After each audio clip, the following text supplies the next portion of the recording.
Hey DJ, if you over there on YouTube, let me know if you can hear me. I know you probably can hear me okay, but I'm having a hard time in the actual space tonight. It's taking forever for it to get it rolling, and took forever for me to actually get into the actual space as well too. So if you can hear me or whatever, let me know or whatever. But I'm having a hard time, connection issues and stuff with the space. It took me forever to get in the space. I almost thought about starting it back over because I don't know what's up with this space tonight. So if you can hear me over there, anybody, and I know you YouTube is not the issue with YouTube, it's the issue with the actual space over here. So let me see what's up. I hope this damn space comes on because it's been messing up here for a minute, a hot minute.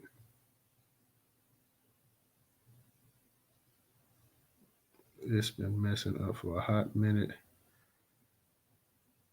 And I did the all in one, but I may have to come back out or whatever. Hey Q, can you hear me in the space? If you can hear me in the space, give me a thumbs up.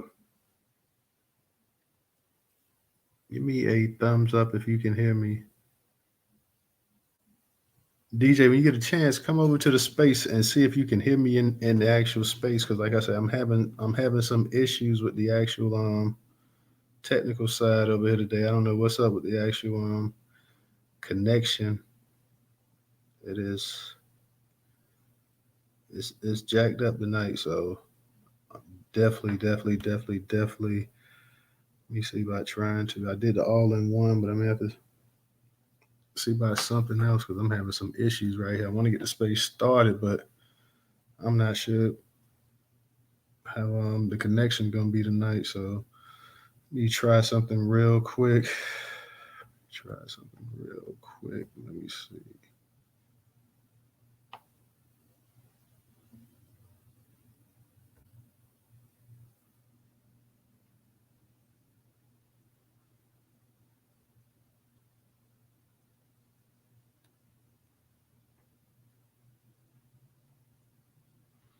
Hey DJ, can you? All right, I'm gonna send you the actual co-host. I'm gonna see if you can actually hear me. I tried to close it out once and come back in here. Let me know when you get up here if you can actually hear me and everything like that.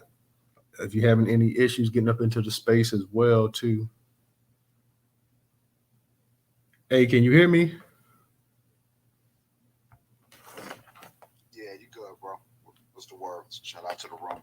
Yeah. I was having. I mean, it took me forever. I didn't get up in the space about 8:05, or so it took me forever to actually get up in the actual space. I don't know what was up, but yeah, I'm finally here. Shout out to those coming up in YouTube as well too. Make sure you guys go ahead, like, share, subscribe. I don't know how well the actual connection issue is going to be tonight, so I'm gonna definitely try to get it in where we can get it in at.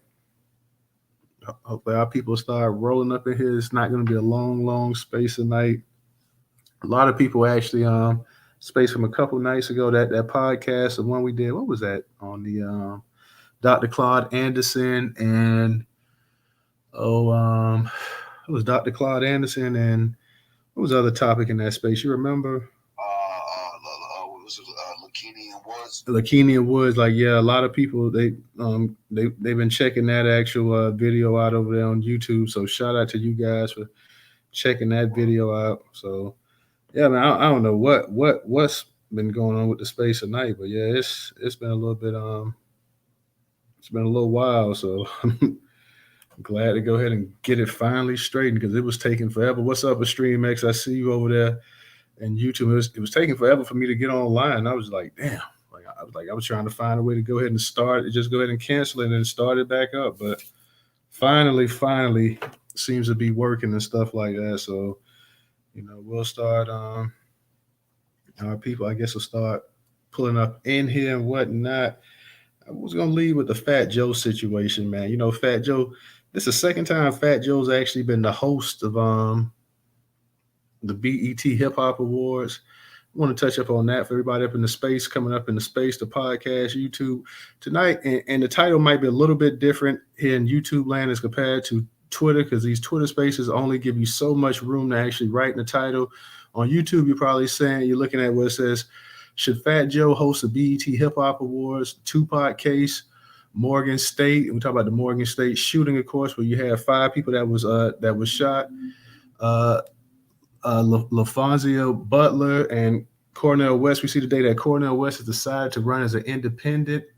He's decided to run as an independent. So, shout out to him. He left the Green Party. I guess he feels like he doesn't need the actual extra burden of being an actual party that he can do it on his own. So, the Democrats are a little bit worried about Cornel West stealing some votes from Joe Biden as well too. So that's they're a little uneasy with that. They feel like, hey, he may end up stealing some votes. So it is what it is. I don't know how Cornel West is 70 years of age. I don't know how really a viable candidate he's going to be, because we pretty much, it looks like it's going to be Biden and Trump unless something really really turns. But sometimes when you have these third party candidates, they can end up really throwing some interference in these elections. So that's a big worry for the Democrats at this point in time, with Cornel West coming in and actually steal some votes, potentially make Joe Biden lose. They're a little bit worried about that right now. Cornel West seems to be having some voters gravitating towards him as well. He has some voters gravitating towards him as well too. The Morgan State thing, I'm going to cover that real quick. I'm not going to read that whole article, and I haven't even got a chance. Like I said, because of the actual way that the space and everything was running, guys, tonight I don't have the actual articles up in the Jumbotron. So, but this is from News One Curator on the Newstoter.com platform. It says, prayers up for Morgan State mass shooting on campus follows renewed calls for funding to protect HBCUs. I'm going to touch up on this. Then I'm going to touch up on Fat Joe. We'll touch up on the Tupac thing. So we got a number of topics real quick we're going to reach up on. Tuesday night's mass shooting at a historically black college in Baltimore came just about a month after another HBCU gun violence on the campus, an event that renewed calls for more federal funding to help protect and secure those campuses. At least 5 people were shot at Morgan State University near a dormitory building. Amazingly, none of them are suffering life-threatening injuries. The Baltimore Sun reported the victims have not been identified except for their ages ranging from 18 to 22 years old. The persons who opened fire had neither been arrested nor identified by law enforcement as of Wednesday morning. I think I saw something early circulating that they was actually trying to show pictures of the actual people that took part in it. Video footage posted to social media showed a massive police response that included heavily armed officers going door to door in the parent dormitory building. As a result, Morgan State announced early Wednesday morning that it was offering counseling resources and canceling all classes for the day in the abundance of caution. The shooting came at the beginning of a week of homecoming festivities. Immediate details were scarce about the possible motivation behind the mass shooting at Morgan State. It was the third consecutive October that a shooting happened on Morgan State's campus, and the second time in many months that the HBCU was linked to such gun violence. Most recently, a white supremacist drove onto the campus of Edward Waters College in Jacksonville, Florida, and was recorded by students wearing tactical gear before campus security removed him from school property on August 26. After leaving, Ryan Palmetta opened fire at a nearby Dollar General store and killed 3 black people before turning the gun on himself. So yeah, in typical Kyle fashion, of course, he turned the gun on himself. Real quick, it says the unfortunate episodes in Florida prompted Edward Waters College to decry a lack of resources at historically black college and called on the Biden administration to do even more to secure our HBCU schools who are under deliberate and vicious attack. While Morgan State shooting has not been identified as racist in nature, the underfunding of HBCUs are well documented. Morgan State was also just last year the target of a series of bomb threats against dozens of HBCUs across the country. Rodriguez versus Murray, UNCF's senior vice president for public policy and government affairs, said in August that Congress hasn't matched the urgency shown by the situation at hand all year long. We have asked Congress to protect HBCUs, and now's the time to pass the Homeland Security Appropriations Bill with the language that directs the Federal Emergency Management Administration, FEMA, to provide $100 million for HBCUs annually via the non-profit grant security program. Murray said in a statement, this program must administer the funds directly to HBCUs, not by the state governments. This will help HBCUs protect against threats by increasing security by developing plans on how to respond beyond simply calling the police, heighten the use of technology to monitor campus entry points, and make our environments a safe haven for learning. They should be For the sake and mental health and security of our students, the U.S. Department of Education Project Serve initiative awarded more than 1 million in grants to HBCUs that were targeted and distributed by racist bomb threats last year. The federal agency has said Project Serve describes itself as specifically working to help institutions of higher learning affected by violent threats. And while generous, those grants were split between four HBCUs, none of which included Edward Waters. In addition to using the grants for security, the four schools, uh, Coughlin University, Delaware State University, Howard University, Texas Southern University, all said they intended to use the funds to bolster wellness and mental health services following the bomb threats, not security. The need to boost security on HBC campuses made separate headlines in August when Howard University responded to a vicious melee that broke out near the HBCU's residence hall. The instance of violence was also not described as race related, but Howard still said it planned to install more than 1,000 cameras across campus and install card readers to control access to certain campus points, bolster security with an armed officer stationed in front of residence buildings and supply students with emergency device they can use to call for help. Last year, Biden's administration made a $2.7 billion investment in HBCUs across the country from the American Rescue Plan. Of that total, Edward Waters received over $13 million, according to the White House. Statistics also show that federal funding to HBCU has increased every year under Biden's presidency. A study from May found that HBCUs received 178 times less foundation funding than Ivy League schools, 5.5 billion to 45 million in 2019. When most recent statistics were available, the inequities are embedded and sanctioned by state governments, the federal government, and by private industry. In Joyce Payne, founder of Thurgood Marshall College Fund, told Forbes last year, they say to the white schools you can drive a Bentley, but the black schools are told that you can't get a car at all. So yes, sir. And it's what's crazy about this thing right here is that we're hearing that the actual, this is the third homecoming in a row that you've had shooting on the actual campus of Howard University. Not Howard, I'm sorry, but of Morgan State. So that's crazy. And I believe Morgan State has also canceled homecoming as well too. So it's terrible for the student population. We just did a space not too long ago where we actually was speaking about the actual situation that happened at Howard. DJ, you remember that space we had talking about the melee, like they were saying, that broke out at Howard, and Howard was talking about spending all the money on cameras and everything else as well too. So, this has been an ongoing situation. 3 straight shootings, homecoming time too, man. And have you heard anything else about it? Because like I said, I think I vaguely saw that they was trying to they had some potential suspects about this shooting, but a lot of people say it's not actually it's not race related at this point in time. You know anything else about it? No, I haven't heard anything about it. The news was barely reporting it. It was really these just independent news agencies that was really reporting on the APP scanners they be having on like the what do they call, like a CB type radio or whatever.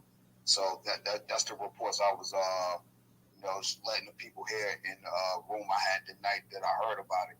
So, when I was having my space the night before, late night, it just popped up on the feed, man. So we was listening to it like that. You was in the room for a minute for it, but I haven't heard anything else on it though. Go ahead. Yeah, I was in the room that night that you actually was you started reporting on it as well too, talking about, I think it had broke right then and there. It had broke not too long ago after we got up in your space. So yeah, it had just kind of just happened.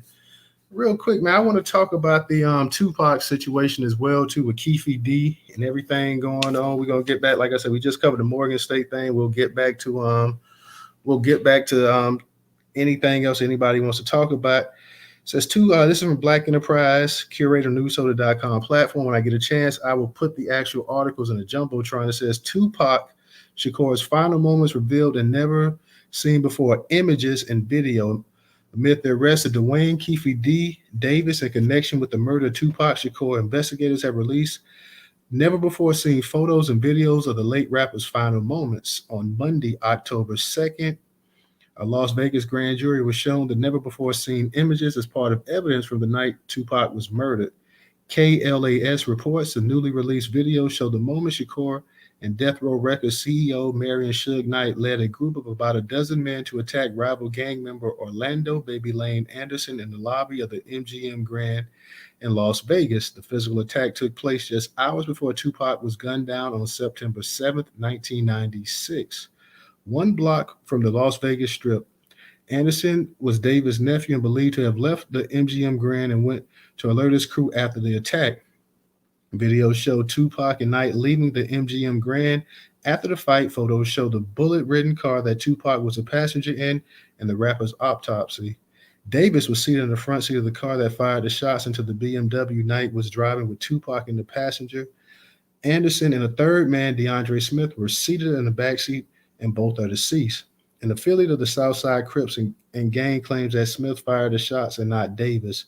Witness statements liken the murder to alleged gang activity, with Davis being a longtime gang member and a known drug trafficker, and Tupac not being an actual gang member, an affiliate of the Ma Piru subset of Bloods. Prosecutors were also shown at least 4 videos of Davis giving interviews about the shooting. The newly unveiled evidence comes 1 week after Clark County grand jury indicted 60-year-old Dwayne Keefe D. Davis in connection with Shakur's murder.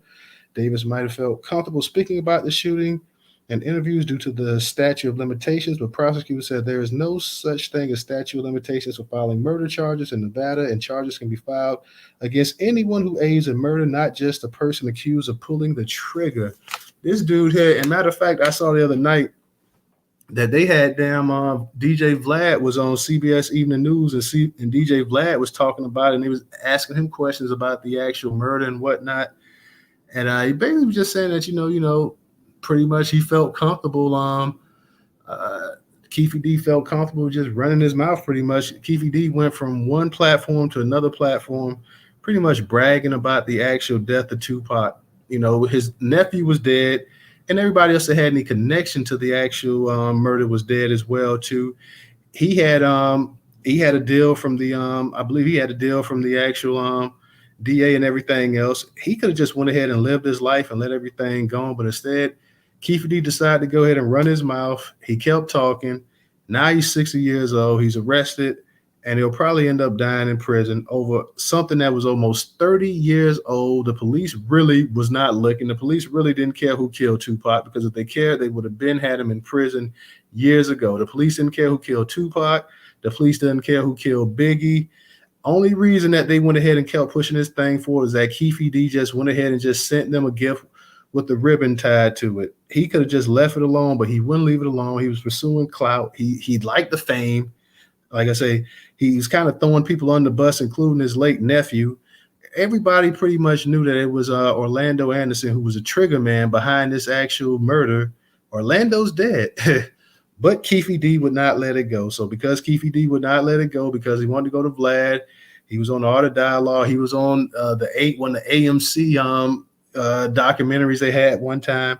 He gave you the whole. He would give you actual inside details. He was talking about Tupac hanging out of the sunroof and this and that, and how they spotted him, how they saw him, how they pulled up next to him, how he gave so and so the gun. Of course, the stories would always change and stuff like that. But I don't know if it was just in terms of trying to stay relevant or whatever. But he pretty much went ahead, was a grand jury, the executioner, and pretty much hung himself. He gave himself enough rope, went ahead, and pretty much hung himself. I've never seen many people just sit up and actually that a cause of why they actually go to prison, but this dude was actually the real cause here. None of this had to happen, but yet he just couldn't shut his mouth. So because he couldn't shut his mouth, hey, now he's gone. And he's going to probably die in prison. So, and he has nobody to blame but himself as well, too. He could have went ahead, chill. He already was, a witness or whatever, apparently for the, for the people, let well enough go and whatnot. But, he still was looking for fame and this and that. So now Keefe D more than likely is going to die in prison. And I know people's upset because they were saying, well, Suge should say what happened and this and that or whatever. I don't think Suge is going to say anything. Suge didn't say anything. And I don't think he's going to say anything to this point in time. Suge has got what Suge got about 20, 30 years in prison himself. Yeah, Suge got his own problems, man. You know what I mean? Suge ain't coming out no time soon for that manslaughter he called on that white dude he ran him over.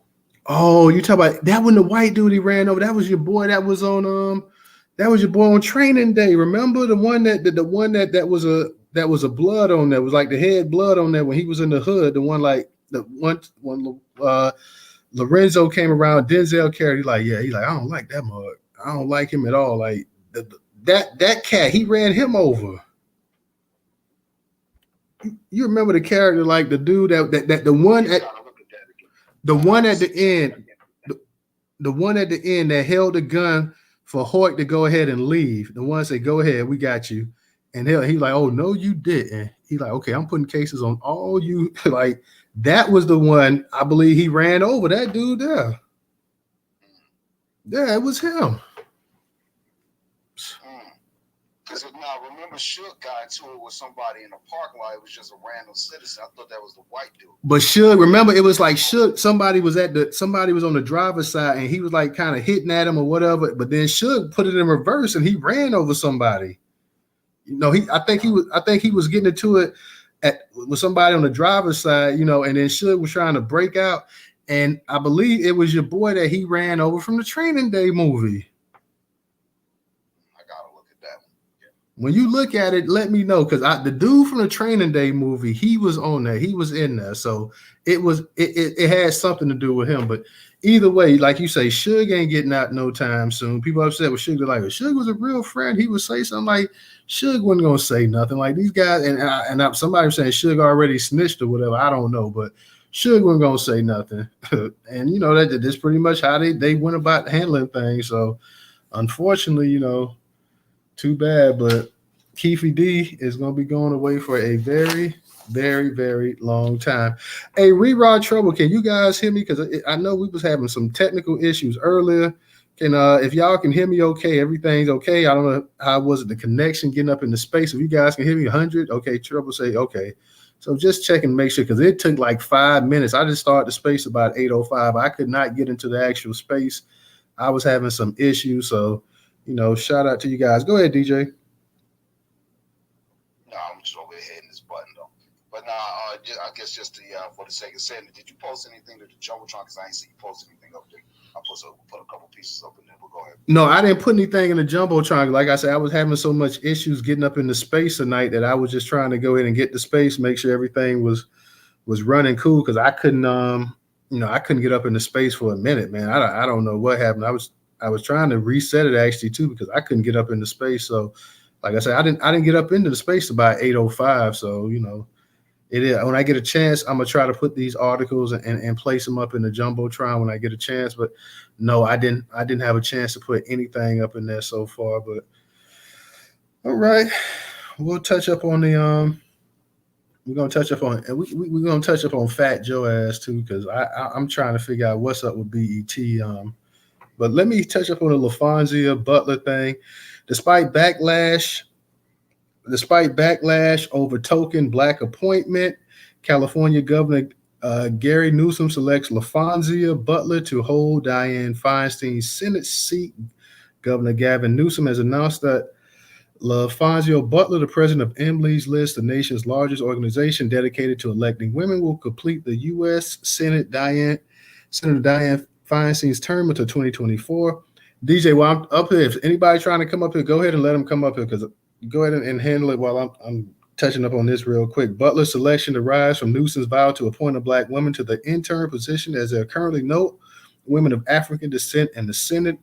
The governor faced criticism for the promise, with U.S. Representative Barbara Lee, who was running for a full term in the seat, claiming it was insulting to the countless black women if the interim senator were appointed just simply to check a box. However, Lee has expressed her support for Butler since the announcement was made. I wish at Laphonza be well and look forward to working closely with her to deliver the Golden State. I am singly focused on winning my campaign for Senate. California deserves an experienced senator who will deliver on progressive priorities. That's exactly what I'm running to do. While Butler's appointment will diversify the U.S. Senate, it is a temporary solution to the lack of inclusion in the chamber of Congress. Butler will serve until the next general election in November 2024, at which point a special election will determine who will complete the term until January 2025. Under California law, a special primary general election must take place to fill vacant seat During the period between the nearest statewide general election following the vacancy and the commencement of the subsequent congressional term, as the president of Emily's List, Butler is well acquainted with the challenges of getting a black woman elected to the predominantly white male Senate. She also served as a senior advisor to Vice President Kamala Harris, who was formerly the sole female senator of African descent and represented California as well. According to the Senate Historical Office, only 11 African Americans have been elected to the U.S. Senate. Hiram Revels, the first black lawmaker to serve in Congress, was elected by a Mississippi legislature in 1870 to fill a vacancy, serving for a year. Edward Brooke, the first U.S. black senator seated through election by voters in 1967, served 12 years, the longest tenure so far. About 2% of the U.S. Senate's membership has been composed of non-white individuals. With Butler's impeding entry into the Senate, this will rise to just over a third of the total, making her one of a dozen black U.S. senators, as reported by the Washington Post. Harris served in the Senate for 4 years after defeating Loretta Sanchez in 2016. As we mourn the significant loss of Senator Feinstein, the very freedom she fought for, the reproductive freedom, equal protection, safety from gun violence, have never been under greater assault, Newsom said in a statement. Laphonza will carry the torch left by Senator Feinstein, continue to break in the glass ceilings, and fight for all Californians in Washington, D.C. With her Senate appointment, Butler will step down from a role at Emily's List, where she made history as the first black woman and mother to lead the organization, according to Newsom. Additionally, for over a decade, she served as a president of SEIU Local 2015, California's largest labor union, representing over 325,000 nursing home and home care workers. Butler also served as director of the Board of Governors of Los Angeles branch of the Federal Reserve System and was appointed to the University of California Board of Regents by Governor Jerry Brown in 2018, serving until 2021. Former President Barack Obama once recognized her as a champion for change. I know, when she came on, there was a lot of people talking about she was like the first black woman, first openly lesbian. So they made sure that they included her sexuality as always until this this temporary position that she's got. Newsom, and then everybody's so geeked up about her holding a temporary position, but it's not like she's a permanent U.S. senator anyway. So I don't really see why everybody's so geeked up. It's a temporary position, but they're taking it and they're running with it as well too. Kamala Harris, she was all giggles and smiles about it. Talk about she was the first black this and that of African descent. So it's a nice as always, it's a nice symbolic gesture, and we'll see exactly when 2025 comes who's gonna actually get in that seat permanently. So right now this is just something to tie people down, to hold them for the point being or whatever. But I didn't don't really know much about her outside. Like I said, they're making, after being a black woman, the next thing they had to throw there was that she was the first openly lesbian. So it is what it is. They're going to bring her sexuality into question as well too. Anything much about this woman? And I know some of y'all, I think Rerod's from California, but Rerod, I don't think she lives in Cali no more. I think she's out there in the Washington area, anything like that. Shout out to my girl Aunt Lai up in here as well too. I see Aunt Lai's up in here, guys. And what's up with y'all tonight? We're talking about Fat Joe. I'm going to touch up on the Fat Joe situation in just a second. What's up? I see DJ over there just giving a shout out to Extreme on YouTube. We touching up on the Fat Joe situation, and we haven't touched up on it yet. We talked about Tupac, Keefe D. We talked about how dumb he was. We briefly talked about Cornel West, who's running as an independent. A lot of people that's Biden supporters, including the White House itself, are a little bit afraid that he may snatch some votes from them come election time. And we know sometimes having a third party candidate can throw a monkey wrench into things as well too. So the Biden administration is a little bit weary of Cornel West and then potentially losing some votes to him. We just talked about Laphonza Butler and her being out there taking over Dianne Feinstein. Interesting enough, I saw something with Dianne Feinstein, and she was basically talking about the ills and everything that black people went through in this country. When it came to reparations, she just pretty much said, hey, y'all need to leave that alone. And she didn't mix words. She was like, that this needs to be left alone. So while everybody's mourning Dianne and her passing. Of course, we never want to see anybody die. Even though this lady was 90 years old, so she lived longer than most of us in this space will live. She wasn't all this champion for equal rights and all this other stuff that people like to throw out there. Like, yeah, Diane was a champion to a certain degree, but when it came to stuff that was about black people, she pretty much let you know that this reparation stuff, she said it. I wish I could find that actual statement, but she was saying leave it alone. Like it's not worth it. We don't need to talk about this. Basically, this is gonna stir up a hornet's nest. We need to let this be. So just like and what's the one name that Jesus that was in the Supreme Court that everybody tried to make into a oh Jesus, everybody tried to make into this great female leader, the one that just died recently. That was I cannot think of her name. That was in the actual Supreme Court. Lord. Yeah, Ruth Bader. Yeah, they talk about Ruth Bader Ginsburg. I'm like, oh my God, what are y'all talking about here? Like I said, we certainly not making fun of people dying, anything like that, but it's just funny, like who they make into this great champion of equal rights and stuff like that. So yeah, Diane lived a long time. Diane should have been, and she pretty much died in office. This like we said before, and we were talking about like the term limits and stuff like that. They need to start putting term limits. You got 90-year-old people sitting up here in office. And she should have been retired. You got Biden. If he wins again, he'll be 84, 85 years of age and stuff when he leaves the White House. You got a bunch of old people sitting up here, man. Like it's time for the infusion of new blood up here. Laphonza, I'm pretty sure if Gavin Newsom and Kamala is boosting up like that, you pretty much already know what's it going to be with that as well too. So real quick, I want to touch up on this situation with Fat Joe. The BET Awards is coming back. I believe it's either October 11th or October 14th, whenever. The BET Hip Hop Awards at that. Now you got Fat Joe, and of course we know BET was founded by Robert Johnson, a black man. We know black people no longer own BET. We understand that. We know that BET is owned by Viacom. A few months ago, everybody was in a frenzy. It looked like Tyler Perry was going to potentially come in and buy a chunk of and take the majority share of BET and possibly even VH1. That fell down. How serious that actual potential to buy that? You kind of wonder now. You just wonder if that was just like a publicity stunt or whatever, because it got nowhere. BET wasn't going to, the Viacom wasn't going to sell BET. I doubt seriously BET is ever owned by another black person again. That boat is sell. It's not coming back. So if you're trying to get you a black media company like that, because you had Tyler Perry, you had Puffy talk about buying, and who else you had? Byron Allen was all three of them was talking about possibly trying to buy BET. Like we say, we saw that didn't happen, and you wonder if that was just all for publicity, that Viacom just put that out there, and they knew damn well they weren't going to sell it.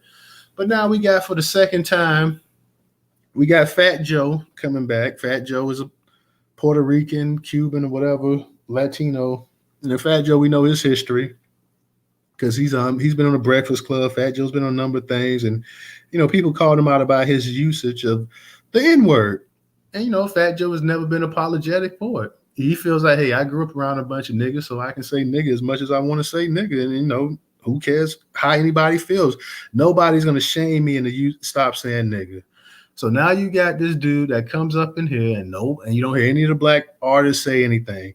You got a supposedly on a black platform, because now, like I say, with hip hop, they've totally taken the blackness out of it. It's no longer black. So when they started talking about, and they started talking about it's everybody culture. And I remember he said that one time he was interviewing Tretch. It's everybody's culture. So now it's everybody's culture.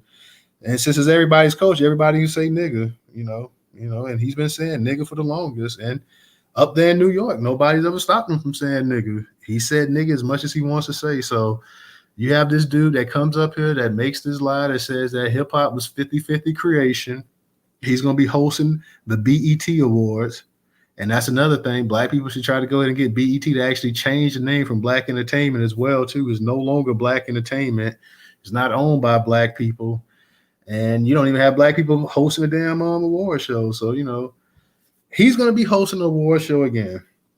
And we was talking about this one night. None of the rappers that we can think of, none of the legendary rappers, any of them, Nobody's saying anything about it. I know people say, well, just because he's Latino doesn't mean he shouldn't be able to host the award. I mean, he should be able to host the award. It doesn't matter. He's Latino. He's a minority. He should be able to host it.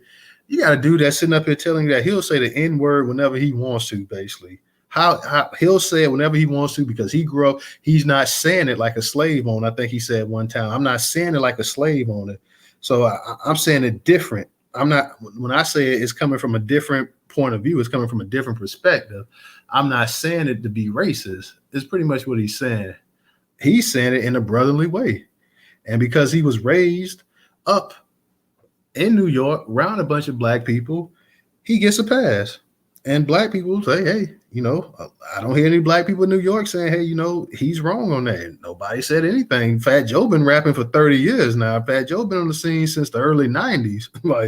So, he's been kicking the N-word out there for a long time. And nobody ain't never checked Fat Joe. Nobody say, hey, you got to chill on that. We take not even other black people throughout other parts of the country who may not be from New York, who may not be from the North, who may not be from the East Coast, say, you know what, hey, in my neck of the woods, we don't do that. Like, we don't have non-black people say that. Nobody's ever checked him on that. So not only that, Fat Joe gets to go ahead and he's not only is he the co-host, of my knowledge, he's also one of the co-executive producers of the show as well too. So he's also getting production credits in this BET Hip Hop Awards show as well too. So not only is he the actual the co-host, he's one of the co-hosts. I don't think he's the main, but he's a co-host. He's also a producer of the actual show. Now, that documentary that Tariq Nasheed got coming out can't come out any faster.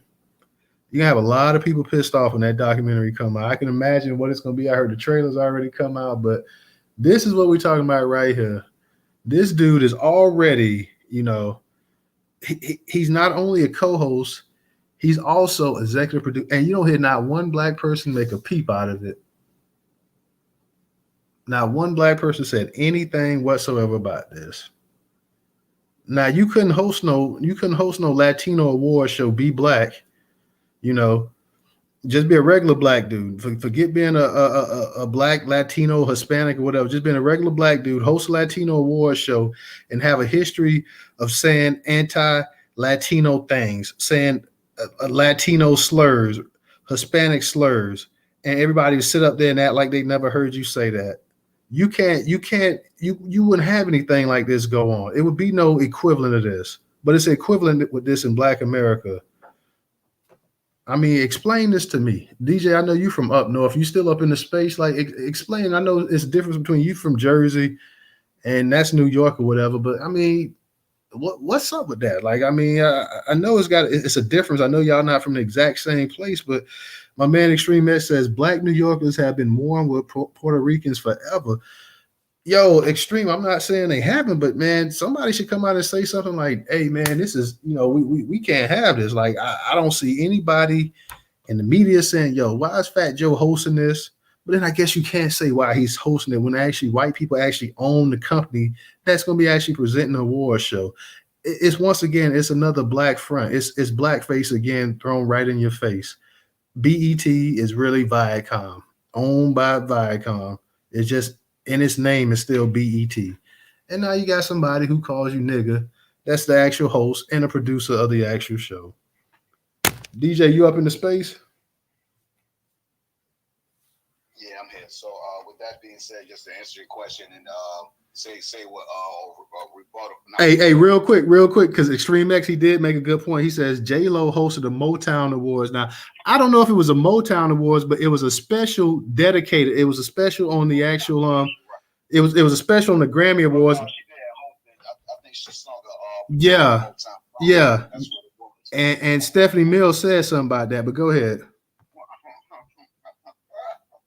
They want black music, they just don't want it from black people. Shout out to Stephanie Mills. You should stay mad. You know what I mean? Alabama River go brawl too. You know what I mean? She did that little mini concert down there. So y'all extra mad right now about that.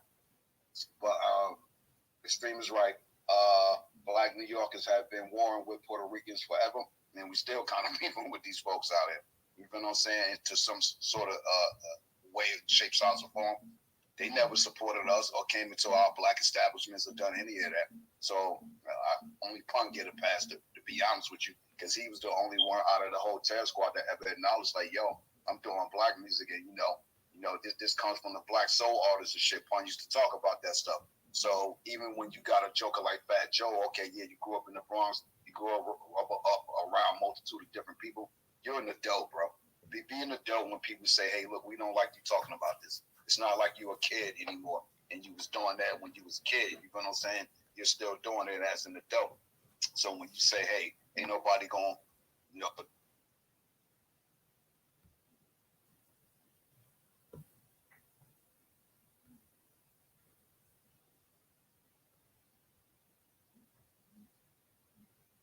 when shit come on the radio, same thing with Tether Rounds, Buster Rounds. I'm turning the station, son.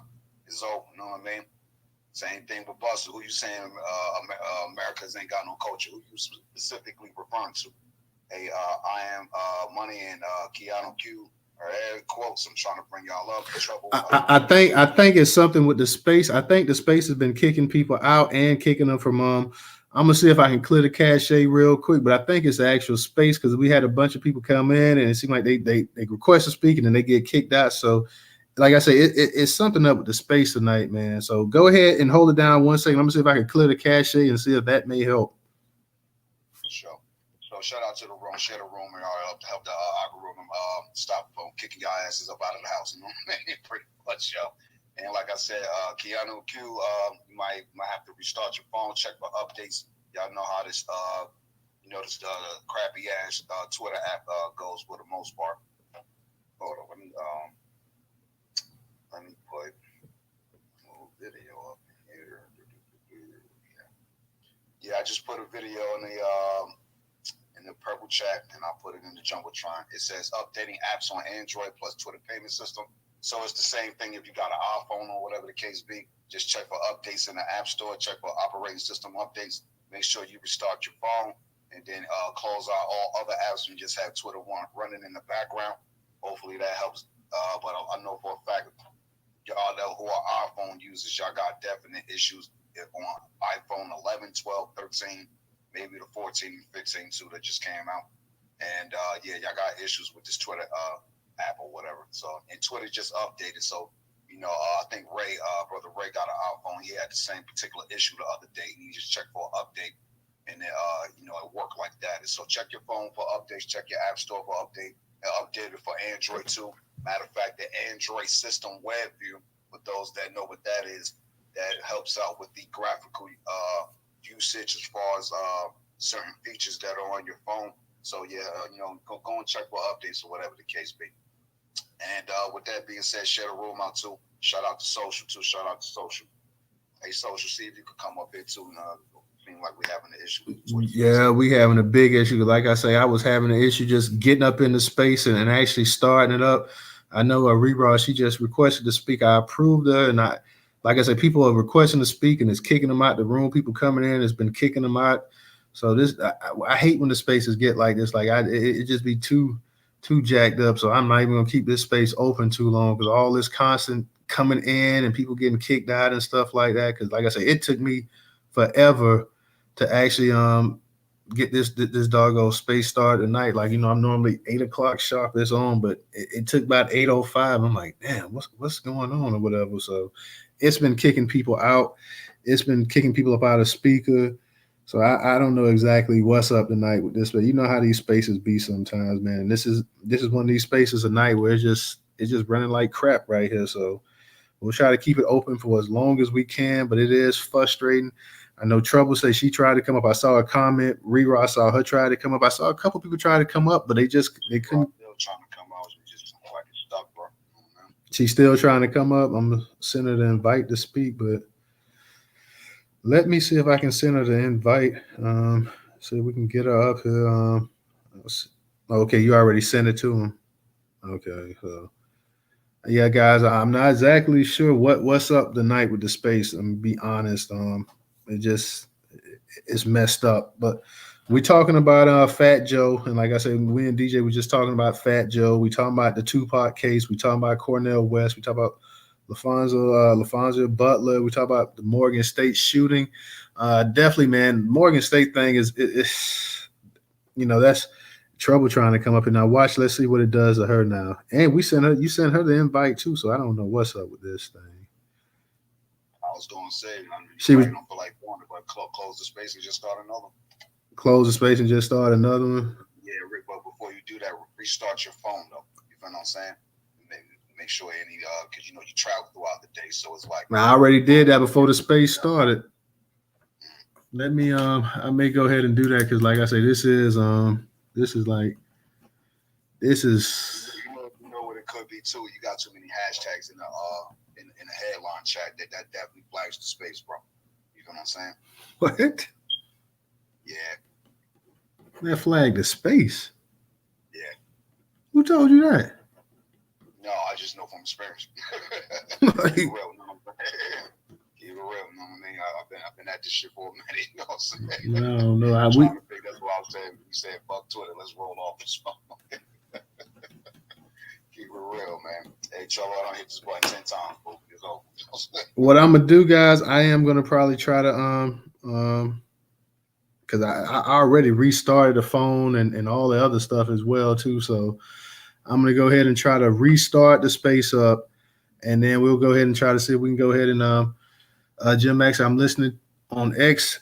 Yeah, we trying to just because everybody's having an issue coming up tonight, so we're gonna see if I can restart it up real quick, and then hopefully people could come up and request to speak as well. Because right now, like I said, the space is garbage. It's garbage.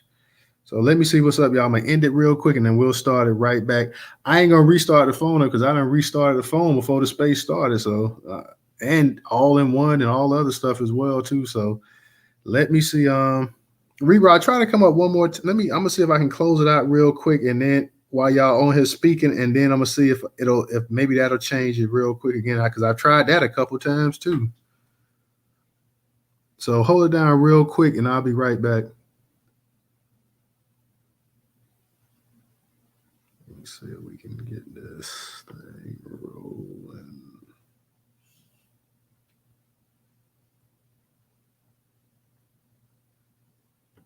Trade. No chaser. Shout out to Woofy. Shout out to Trent.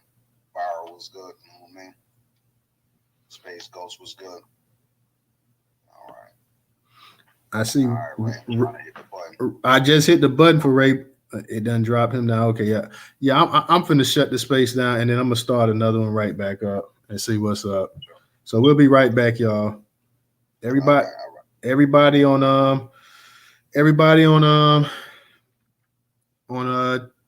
YouTube. Hang on real quick, guys. We'll be right back. Just trying to see about trying to get this space started right back up and see what's up, guys. So just hang tight. Sometimes we have these issues. I don't know why the hell we have these issues on Twitter and YouTube and all this other nonsense, but it's annoying at times. So I don't know what was up tonight, but we about to get this thing. X is garbage. It's major garbage. It is major garbage. Major garbage. So we're gonna see about it. We can get it rolling right now. Let's see what's up.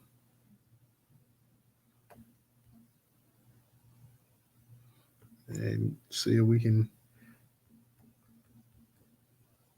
get this thing back rolling here. Because I don't know what the hell. I don't know what's up with what.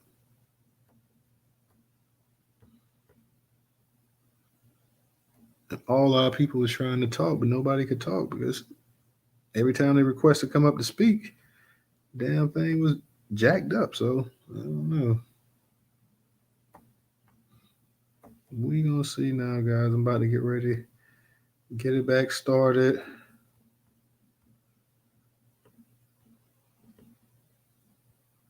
And hopefully we can get some of our people to come up here and talk because we sure as hell couldn't get them to talk before. So let's see what's up.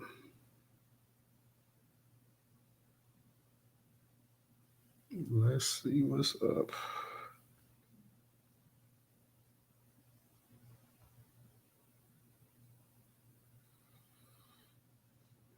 right, guys.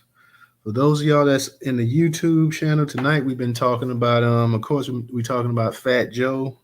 And of course Fat Joe has a long history.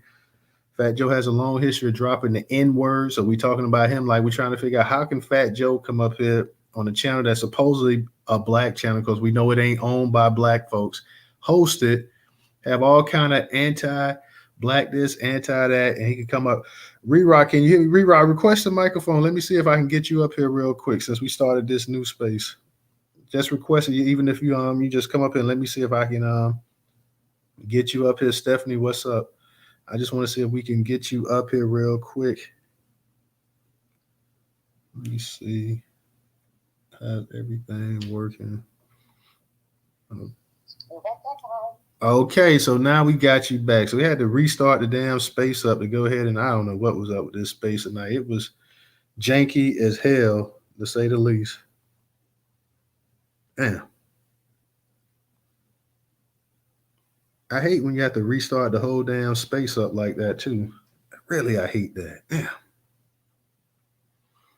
So shout out, ladies. Shout out, Stephanie. Yeah, DJ, that seemed to have done it. We was able to go ahead and get, restart the space up, and now we got our people actually up in the space. So shout out to my girl Rera. What's up, Ree? What they do?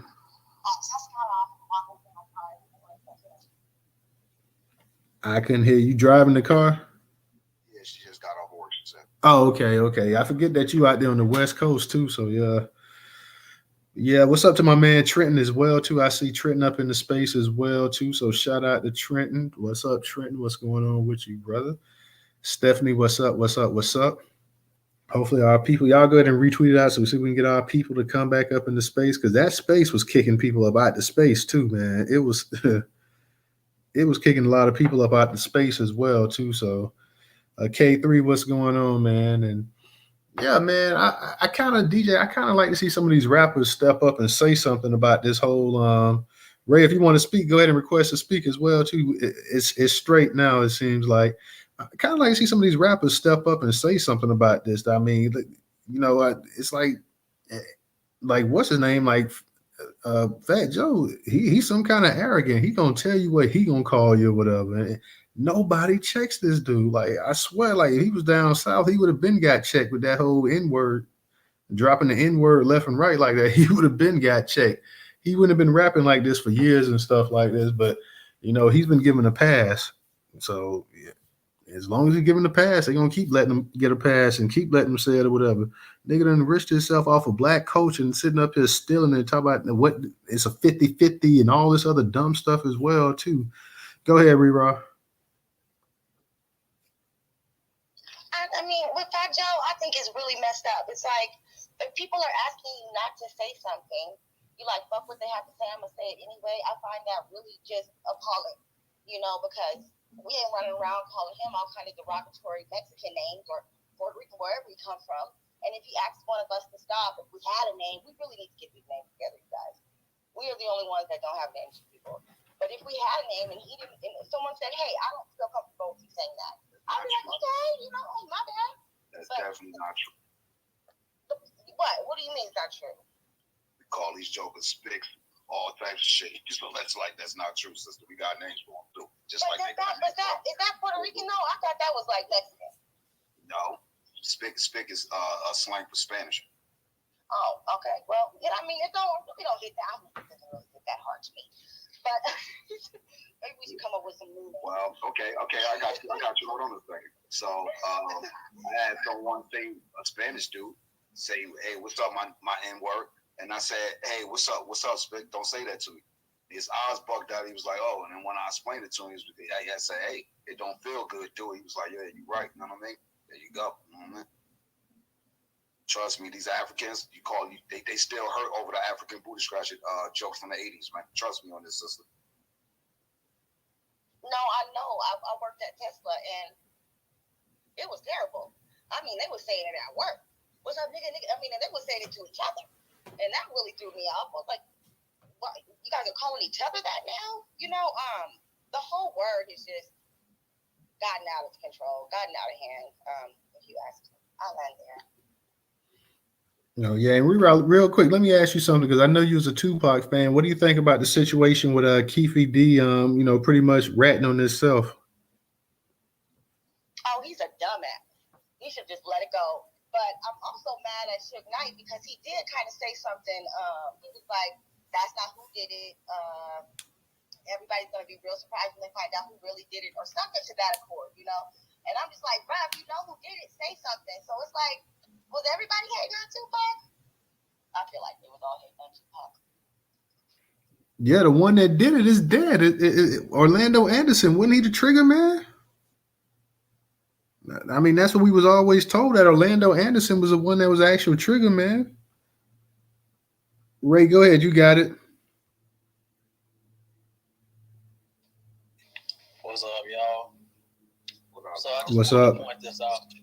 Just wanted to point something out too that I really noticed. If y'all ever noticed, when people want to, like, you know, they get into an argument, they start arguing, they always use all racial slurs. You never hear two Mexicans people saying, you know, calling each other slurs, or two white people saying honky, et cetera, et cetera. Whenever they get into it, they want to use the N-word. I've always found that very interesting. And Suge Knight, I seen Suge Knight was sister I Am Money was just talking about, you know, talking about like he knows who did it. Well, obviously he probably does know who did it because he was in the car.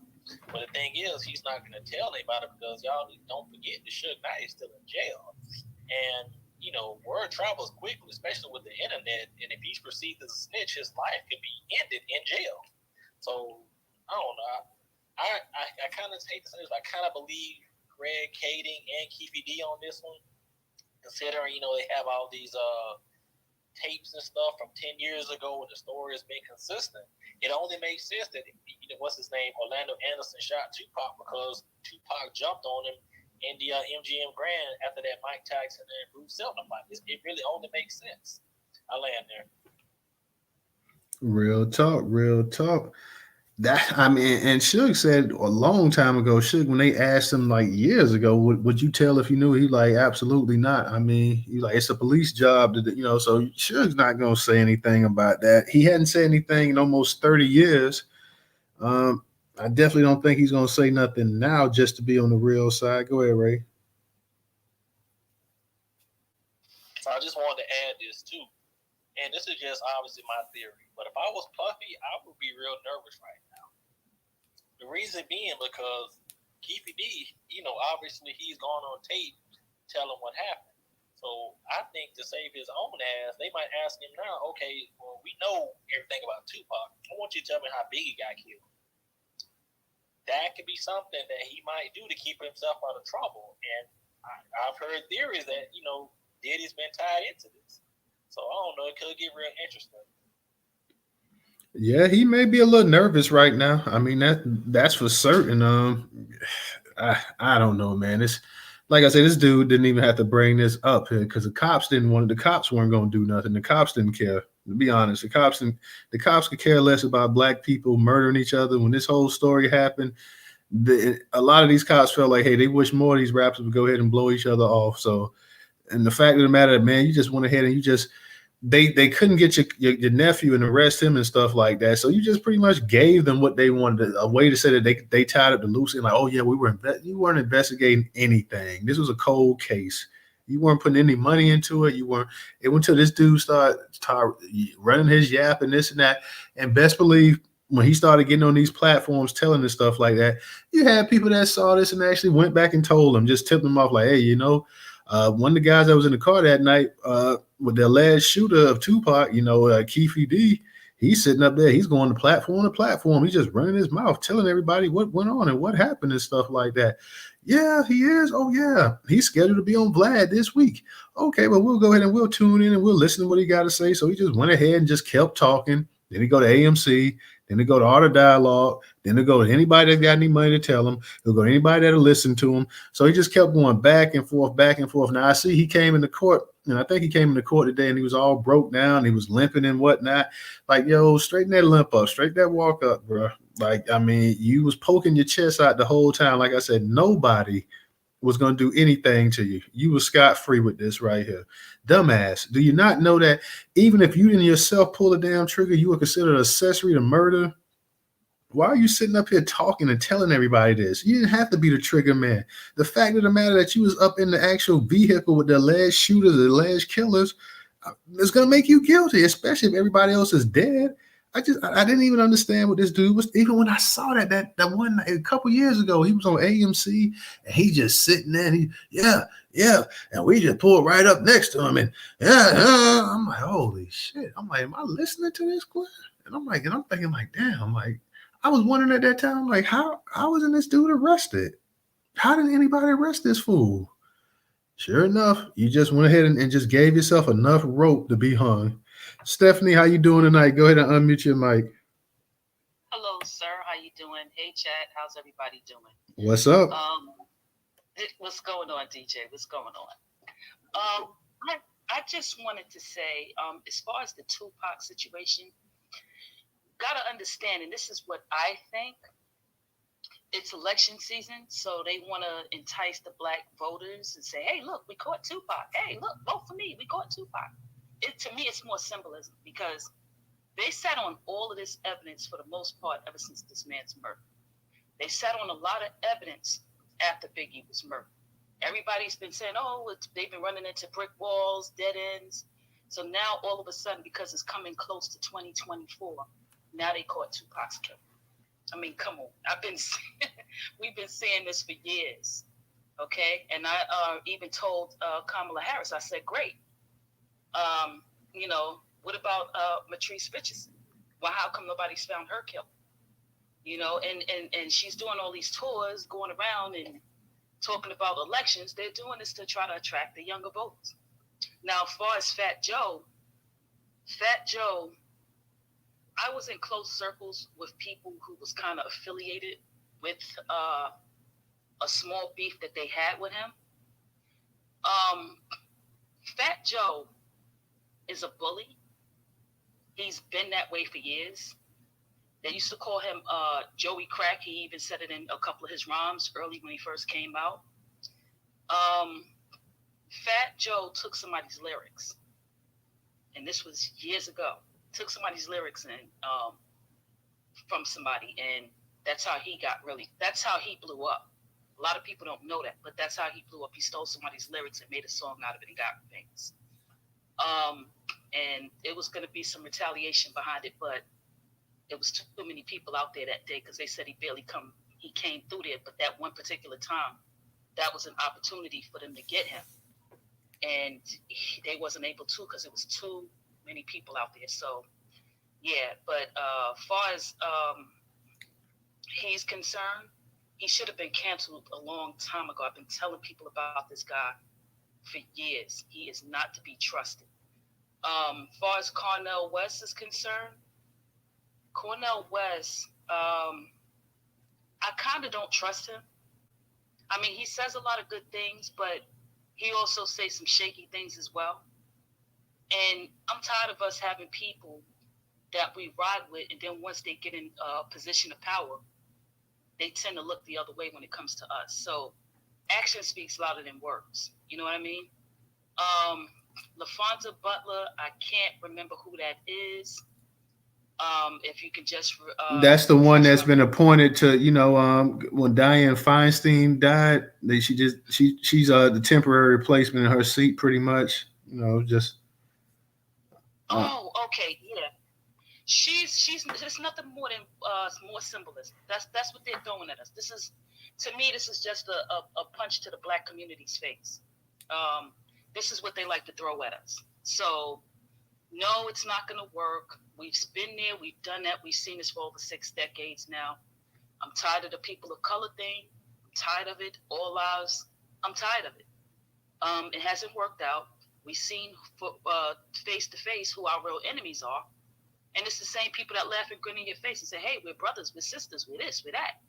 And then they turn around and when they get in a position, they other everyone else and they leave us behind. So it's like we're propelling everybody else and leaving ourselves behind purposely. This is what we keep voting for. So I think that's all I have to say. Thank you. Thank you, Stephanie. And Cornel West, you right. I know a lot of people say, but Cornel West, he's been at what was that, Harvard, Yale, one of those Ivy League schools, and people always want to say, well, why doesn't he go to HBCU school? He's been there so long, he's tenure and this and that. Why don't he take all his great wisdom and actually go to HBCU school? What more can you do at the Ivy League school? So yeah. For one, like I said, I know Cornel West isn't going to win anything like that as well, too. But you got some of our people, they support him and they're going to vote for him and stuff like that. But he was he was always been a very liberal progressive. So to put it in that phrase exactly, so we'll see exactly what he does. He may be running as an independent, but at heart he's still a Democrat. We know that as well, too. So it'll be interesting to see what he does. Because like I say, he's a smart enough man. He knows he's not gonna. All I think he could do is take some votes away from Biden or Trump or whatever, or more likely Biden, because the people that vote for Trump not gonna vote for they're not gonna vote for Cornel West anyway. So let's be honest about that. Trenton, go ahead and unmute your mic. How you doing tonight? Yeah, what's up, brother? Hey, just like what the sister said, you hear me? Yes, sir, I can hear you. Okay, yeah, just like the sister said, this is what they do with black folks when they give us these first black this or whatever. So next they're gonna say, hey, you wanted a black congresswoman or man? Well, look, here's a black trans woman. You know what I mean? They just throw anybody out there for us and think we're supposed to be happy and run to the poll. So every time what I hear them say, black folks, they want a black congresswoman or senator. So they say, oh, y'all want that? Okay. Well, here's a transgender black woman. That's what y'all wanted. You know what I mean? So that's not going to move me to the poll because of what's her name, Laphonza. And like DJ said earlier about the Puerto Rican or whatever call it, we used to call them Spics.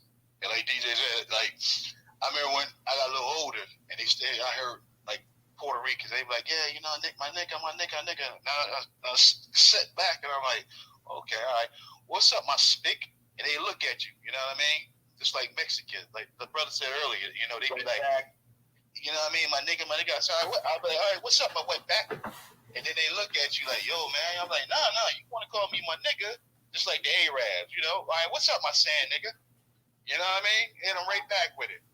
You know what I mean? They don't like that, you know what I mean? But as far as what you said about Cornel, I would vote for him, but he all on that all lives matter, so can't rock with him. But other than that, though, man, the chick out there in California is not moving me, and it's nothing for us. So with that, I'm out. Have a good one, brother. I just wanted to say one thing. We used to call them niggericans too. Oh Lord, go ahead, Ray. You got it.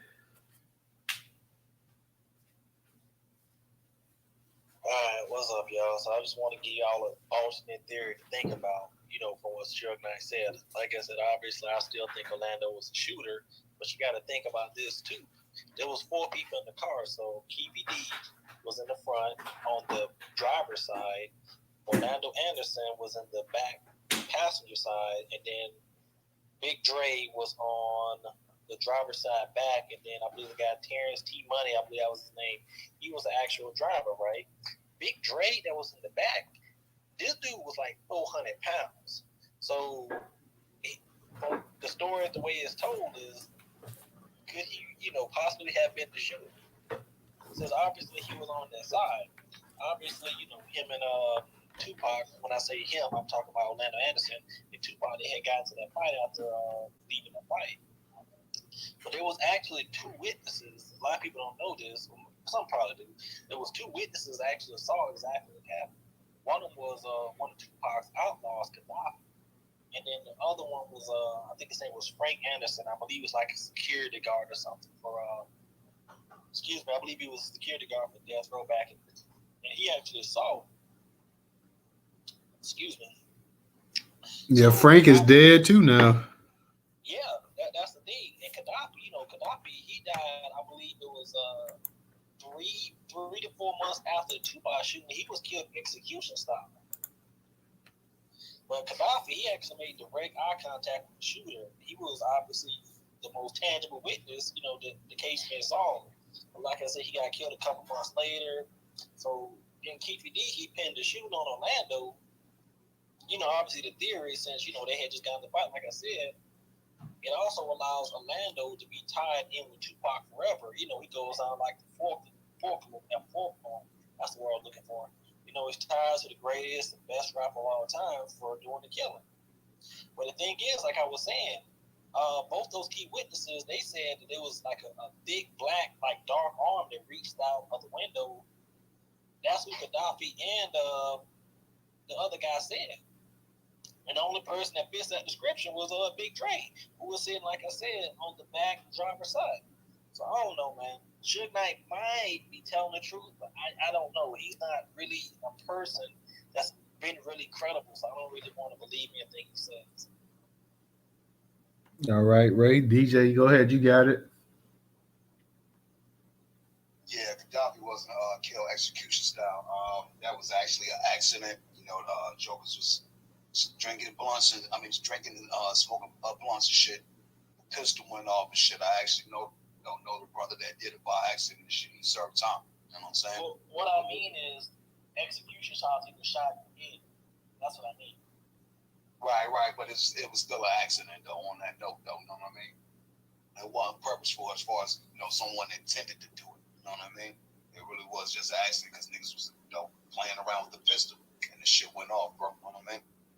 They from my block right here, bro. So I know some things. You feel what I'm saying? Shout out to the homie Outlaws and shit. Rest in peace to Fatal. You know what I mean? I met him once. I met Gaddafi like twice. You know what I'm saying? Because they used to live right up the block right here. You know what I mean? Real quick, I see everybody up in the space right here, so I know a bunch of y'all follow me, so I want to go ahead and follow you guys back as well. I see my boy Rock Roller up in the space too, so let me go ahead and give you that follow back. But I definitely appreciate everybody supporting and stuff. And yeah, we've been having some technical issues tonight, guys, so I do apologize about that. It is what it is, but how messed up these Twitter spaces be and stuff like that. So shout out to everybody up in the space tonight. Like I say, I want to go ahead and give y'all all a follow because I definitely appreciate everybody that's up in this space as always. So definitely sometimes you can't do it for everybody, but I definitely appreciate everybody that's up in here. Go ahead, Trouble. What's going on tonight? I'm glad you're able to come up here. We had to restart it over, but luckily we're able to get people to come up here now. So I know, right? That bad boy kept booping me like bloop. Space ended. I'm like, I know the space ain't ended. it kept doing that to everybody. Like I saw people come up in here, and as the room started filling up, next thing I know, I just started seeing people disappear. I'm like, damn, it's because it took me forever to get up in the space tonight. Yeah, I was looking down at the bottom, and the whole time it kept shuffling people around. I said, oh, the space was tripping. It was shuffling mugs around. But how's everybody doing tonight? Hope everyone's doing well. What's up?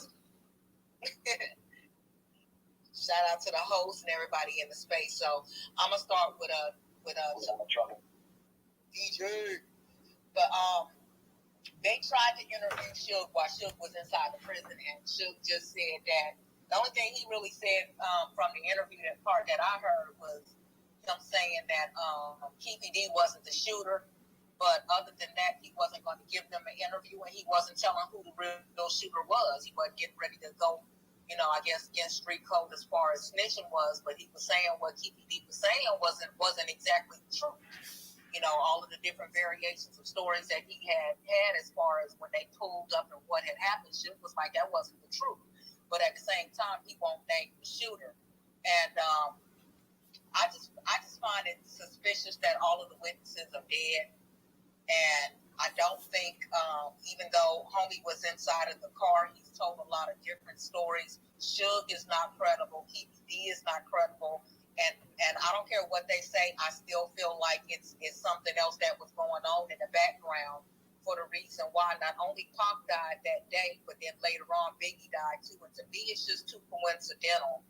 I still in my heart sort of to a kind of degree feel like Puffy and Suge had something to do with it, as well as the police officers who was in town. So to me, it's going to forever be a mystery. And I don't believe that the people, that even if TPD was in the car when it happened, I just feel like who was behind putting y'all up doing it besides a fight that broke out between Orlando and Pac. It just feels like there's other entities at play. Cornel is not going to win. However, because I don't like none of the candidates that's coming forward, I'm either going to keep my vote to myself this election like I did the last election, or I might vote for Cornel just to throw a little dirt up in the cut. He's not going to win, but if that could take votes for somebody else, or at least let the Democratic Party know that, hey, some of the people that used to vote for y'all is now voting for third-party ticket candidates, and if it looked like a third-party candidate could actually be viable, that would kind of put them on notice just a little bit, instead of them saying, well, our voting have declined and we didn't have as many voters turn out. Well, no, a lot of those who used to vote for us now vote on a third-party ticket. That's making the third-party ticket look a little good. I don't like Cornel that much either, as far as the candidate is concerned. And he's been a little inconsistent over the years with some of the things that he comes out and says, too. But I'll vote for him before I vote for any of them other clowns. But I'll probably even keep mine to myself. It ain't nothing wrong with shitting on it if it don't serve you. And I don't care about anybody throwing your thumbs down. You feel how you feel, you vote how you vote, and you do what you do. As far as Laphonza Butler goes, you throw that cracker head down, DJ. Talk about them Negroes in the cut throwing them brown heads down. Tell you what you do with that thing. But Laphonza Butler, it's funny because it seems like as of lately, nobody can get inside office. DJ, stop with that little cracker finger. Nobody can. It seems like when they want to put somebody black in the office, you either got to be part of the LGBT community or you got to be married to one of these crackers. So it's like, dang, y'all keep giving us these Negroes who ain't Negroes at heart. Like, you chocolate on the outside, but goddamn, you creamy and all milky in the middle. So you're not really doing us a service. Maybe it looks good to those who aren't really in the know, who don't really participate in these conversations, who just sit back and look for a black face and still makes you feel good.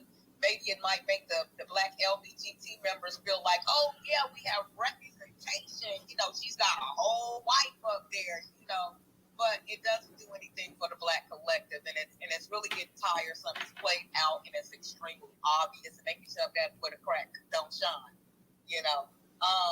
Morgan State, man, that was so sad to hear, another campus shooting, and I think every time I hear about these campus shootings, it makes me a little bit more, I have more butterflies in my stomach because I got my two sons that's on campus, and, I go visit them in their dorms all the time, and they got a suite across from them, has about 8 white boys living inside of that one particular suite across from them, and they've been doing janky stuff lately, like banging on their door, screaming, let us in, open up the door. I was on the phone with my boys one day when they was doing that, and I was telling my son, like, yo, don't go to the door. And my oldest son is he's triggered easily. He's on the spectrum of autism, so he has his triggers, and so certain things angers him really quick. And so he wanted to go rush into the door to tell him something, and I had to keep screaming over the phone, don't go to the door. And so when he went to the door, his roommate had to tell him, man, don't open up that door. And so my son is literally standing there like, why? Why shouldn't we? He's like, you can't let these niggas just come to the door and be bamming on the door. The roommate was like, nah, man, you gotta chill. And so I had to get my other son to get his brother, go get your brother, tell him I said, come back to the phone. But the guys ended up, I guess, being like they were joking or whatever as they went to a few doors doing that, but I didn't like it. It just kind of made my heart jump a little bit, and I had my keys in my hand and my clothes on, about to take this hour ride up the road to get to my babies, because I'm like, I don't like that. If I gotta knock on their door and tell them not to do that shit again, this is what it's gonna be, because don't play with my babies like that, And I know they big boys and they gotta handle their own stuff, but it just really made my heart drop just on the phone with you at the time and hearing it, it didn't feel like it's too much stuff going on in this world for y'all to be joking like that, And so I often take little rides when they don't know I'm coming and just kind of creep around. I need to stop that shit, but I can't help it. But that's how I feel about that. Beck Joe is super disrespectful, and I know a lot of people in the space ain't gonna like it, but I blame New York niggas for that. Y'all started that back in the day, and now it's biting us in the ass. It's affecting the whole black collective, and it ain't really just New York niggas, because niggas on the West Coast was doing that same thing with the essays over there. They was giving them permission to be with that nigga stuff because everybody lived in the same community or whatnot. And now it's affecting all of us because we can't get no respect on that level where we tell you, okay, we don't like this. We need you to stop doing that. And then Fat Joe turns around and is like, hey, nobody tell me what not to do. Well, if you got one capped in your lips and you couldn't move them motherfuckers again, I guess somebody could. But the fact that him is being silenced like he's some kind of Don Juan of the community or something is irritating. It's more irritating than anything. I'm more irritated with the Negroes around him, but then at the same time, if a lot of people in that part of the world, of the country, grew up around all of these tethers or people who came from other countries, and they all in one community, you all feel like the same. You all feel like, well, they fight for us, we fight for them.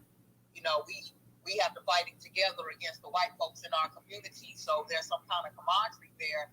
So, but it's one-sided. It's one-sided when they can say, hey, my nigga, but you can't say, hey, my spit, hey, my wetback, hey, my niggerican, or whatever it is you want to call him. You can't say it back because now you in your feelings about it. It's never become a thing. So we got a lot of people on the spectrum where we got black folks saying, well, I don't mind if other people say it. Then you got the black people who's fighting against you too, saying, well, nobody should be saying it. But I must insist, only the niggas who was getting called niggers are allowed to use the word however we choose to use it. If we choose to use it, and if we tell other groups of people that you're not allowed to use it, then why are other Negroes standing in the way, being gatekeepers to the word, telling other people that, yeah, y'all can say it? It's highly disrespectful at this point, and why these people keep putting Fat Joe up like y'all ain't got no other Puerto Ricans that's actually respectful to the culture that y'all put up there. It's almost like we being trolled now.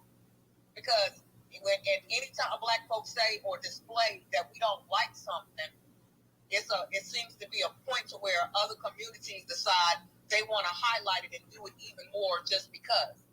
If they know that we don't like we want the cop to get justice for killing one of us, now you got everybody rushing to put money on his book. Anything that we come out publicly saying we dislike, they double down on it. And so that's how I feel about Fat Joe and the N-word. It's mad disrespectful. And so I ain't never bought a Fat Joe album. Rarely listened to him on the radio like that. He's had a couple of little bangers over the years, but he's always had other people on the track with him making it bang. So it ain't never been a solo Joe thing. But the fact that he keeps getting invited to host the BET Awards, we being trolled. So, yeah, that's something that got to stop. I land right there, though. But thanks for letting me speak, Mama. Oh, yeah, you was going in, Trouble, and I agree with everything you said as well, too. So, and also I know how it is to have a child on the spectrum, too. So definitely do what you got to do. If you got to go up there and you got to check on the old boy, go ahead and do what you got to do as well, too. So, I couldn't imagine, mine is a few years away from graduating, so I couldn't imagine actually having them on the actual campus away from home and stuff like that. So shout out to you, because I know you probably sometimes you just the motherly instinct, and I just know as a father, I know your mind sometimes be wrapped around that as well too. But you right on the thing with Fat Joe. I still just don't understand. You don't have any black people in hip hop as vocal as they are, as loud as they are. How pro-black some of them claim to be, not one of them got anything to say about it. This joking, like I said, I know this is owned by Viacom. Not anybody saying anything about the BET Hip Hop Awards, and the host of it he'll call you a racial slur and sit up here and tell you that, hey, it's okay and you got to take it. And nobody, all these hardcore gangsters that's supposed to be up there in New York City that's rapping and this and that or whatever, I'm just at a loss for words. None of them could come up to him and say, hey, man, you got to stop that shit. But I guess if you've been letting somebody use it for 30 some odd years, why stop them now? I mean, he's been doing it. I mean, I remember Fat Joe since at least around about what 93 or so, you know, and we went in 2023. So Fat Joe been around 30 years. And you know, ain't nobody stopped him yet. You know, and Fat Joe came up, he used to be on the video with all the black people, Wu Tang and Big L and you name it and stuff like that. So he always, you know, was around and whatnot. But you know, ain't nobody stopped Fat Joe. He's still saying it. I didn't know trouble what you said. I didn't know out there on the West Coast that you had the actual you know, the essays out there hanging with the black folks saying the N word and stuff like that as well too. I didn't know that part, but you know, hey, like I say, it's a little bit different here in the South as well too. Maybe because you know our neighborhoods and in terms of how we live and stuff. Like, unless you were like in a suburban type area, then you may have mix. You have a mix with people and stuff like that. But if you more in the hood or whatever, it's gonna be 99% black. You may have a couple white people sprinkled in here, that or whatever, or Hispanic, but it's gonna be black. You know, and some of these other areas, especially up north and whatnot, you have a mixture of people and stuff like that as well too. So it's a little bit different. Definitely, like I say, in Florida, you know, the times that you did hear somebody say nigga this and nigga that, like, you know, a straightening was coming. Like, yo, what did you just say? Like, it wasn't all that, well, yeah, we do this because we had something that was like, oh, I'm from New York. And that ain't how we talk down here, bro. Like, that is not how we talk down here. So, like I said, I'm just at a loss of words that you don't have any of these black people in the birthplace supposed to be here. And that's one reason why the dude feel like he can go ahead and leech off of hip hop as it is. And can sit up here and talk about it's 50-50 and like Tariq said, give no kind of proof or anything like that is 50-50 and just haul ass. And now he's like, hey, well, you know, I grew up in the projects. Okay, and you grew up in the projects, so what that mean? Yeah, my next door neighbor was a black person. Okay, and like, I mean, what? We don't care if your grandma, which a lot of y'all grandmas are black, or your granddaddy. What that mean? Y'all still put white Hispanic on that paper. So I mean, just the fact that, like I say, none of the people up there are checking him. Everybody, and the dude, like I say, not only is he a co-host, he is also a producer of the BET Hip Hop Awards 2023 this year as well too. So let that sink in. An award show that's supposed to be on a historically, even though it's no longer black, it was a historically black TV channel. Now you have an actual Latino host, not only a Latino host who has made a career off of calling people nigga, a Latino host that says, hey, I'm gonna keep saying nigga. Y'all ain't gonna guilt me and y'all ain't gonna check me. Up in supposedly the birthplace of hip hop, when none of the actual artists up there check him or stop him from saying it. And this is not only the first time he's hosted it; it's going to be the second time as well too. So you can't make this stuff up right here, you know. And like I say, and black people, you would never go to a Latino award show. Been known to call Latinos spics and wetbacks and everything else. Sit up there. And they ask you, hey, man, don't call us a spick or wetback no more. Well, I can call you whatever I want to. I say, I'm not calling you a spick or wetback the way those rednecks did. I'm doing it from a place of love. I grew up around y'all and this and that. I used to eat the salsa and all of the salsa and chips and all that other stuff as well, too. No, that's not going to happen. And not only that, not only are you the co-host of it, you're also producing this so-called Latino show as well, too. That doesn't happen.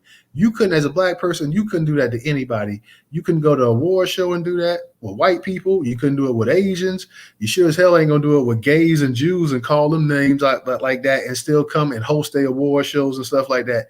Only one group of people in this country you can do that to.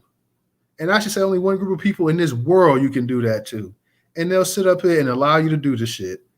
And all of these people that take so much pride in the art form and this and that or whatever, sit right up there. They're going to have their black asses right up in the crowd, and they're going to be clapping and cheering. Oh, that's Joe. That's my boy. That's my boy. And it could have been checked this dude years ago. Not a one of them going to check it. There's only one group of people that allow that kind of disrespect. And that group of people, sadly, is black people. The only group of people that would allow that. Nobody else, I promise you. You could not call a Jewish person out their name. You know you could not call LGBTQ out their name and then come to their award shows, be the co-host, and be a producer behind it. And be that for the second time in a row. Only black people you can do this to. Only black people allow this kind of disrespect. And only black people sit up here and wonder why we damn dead last to everybody else. Because we allow this kind of stuff. Dude sitting up here, and not only that, he done sat up here and started to crack. Oh, yeah, the blacks and Latinos, we built this together.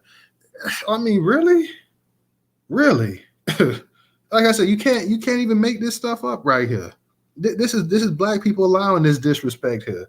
So if you allow this dude to disrespect you like that, then allow everybody else, the Asians and these black people don't say nothing in hip hop no more.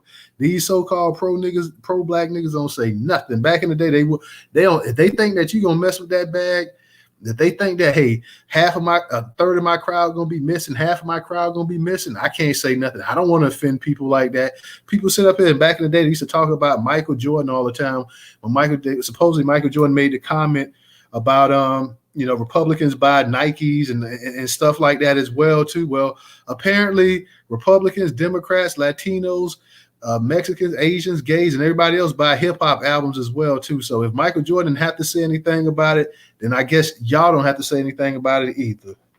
Stephanie, go ahead and unmute your mic.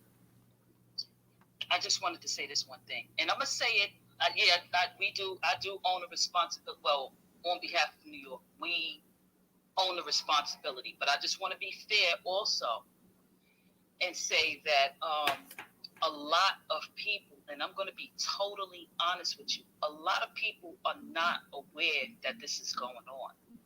I spoke to quite a few people about that here, and I told them about Busta Rhymes, I told them about Fat Joe, and the first thing that came out of their mouth was, who the F said that? Everybody I mentioned it to, that was the first words that came out of their mouth. Who the F said that? So it's like everybody know, but what they do is they hit the snooze button right after they're being told the information. So that's the only thing I'm going to say in fairness of that.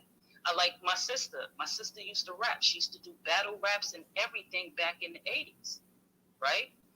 And with that being said, I mentioned it to her a few months ago, and she's like, wow, that's weird. I've never heard that before.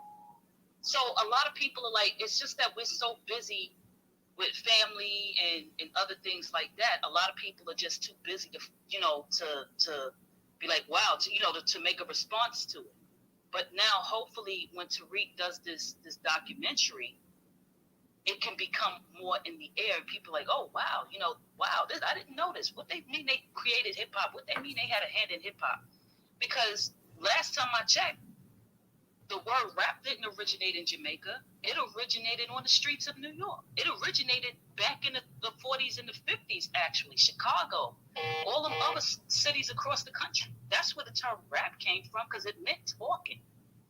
So, when we heard them say, Busta Rhymes say that, it was originated in Jamaica. That's how you know a lot of our predecessors that really brought rap to it, brought it out. A lot of them passed away. A lot of them got old.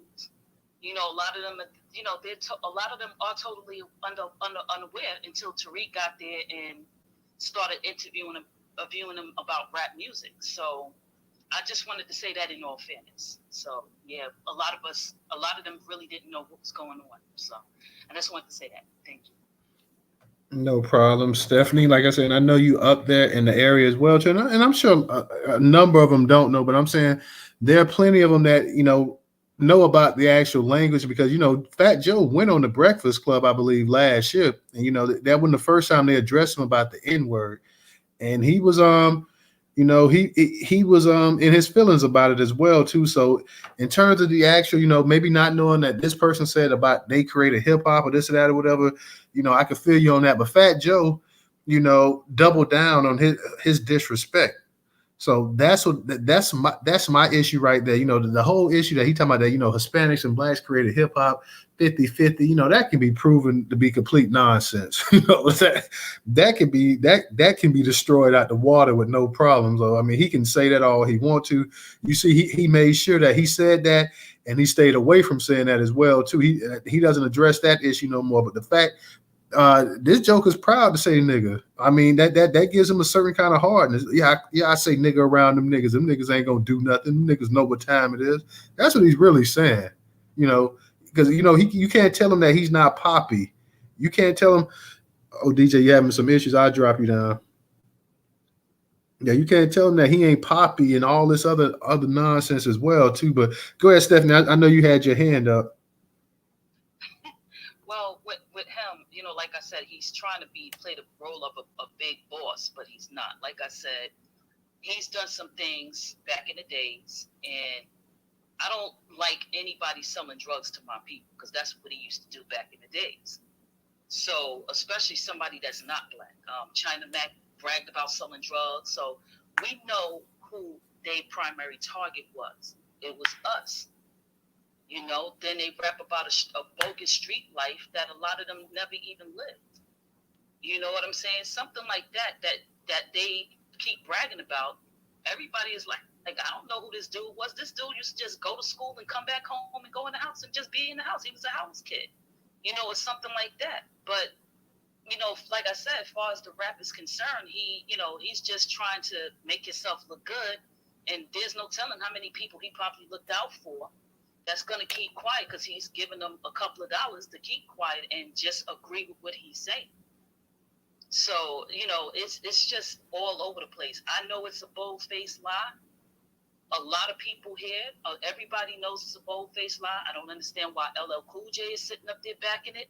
I don't understand why Spike Lee is backing it. MC Light, I don't understand it because they know it's not true. So I'm trying to figure out, do he have that much power? Is he an enforcer? Something that you guys are agreeing with him? Because I know I have cursed him out, so he blocked me. I cursed him out. He blocked me too. He blocked me too. I sure did. I cursed him out a few months ago. Well, that's when I was gonna curse him out again. That's when I knew he blocked me. I just cursed out Vlad about last week. He blocked me. So I'm like, yeah, I'm on a roll. So keep them coming. So yeah, they gonna know the truth.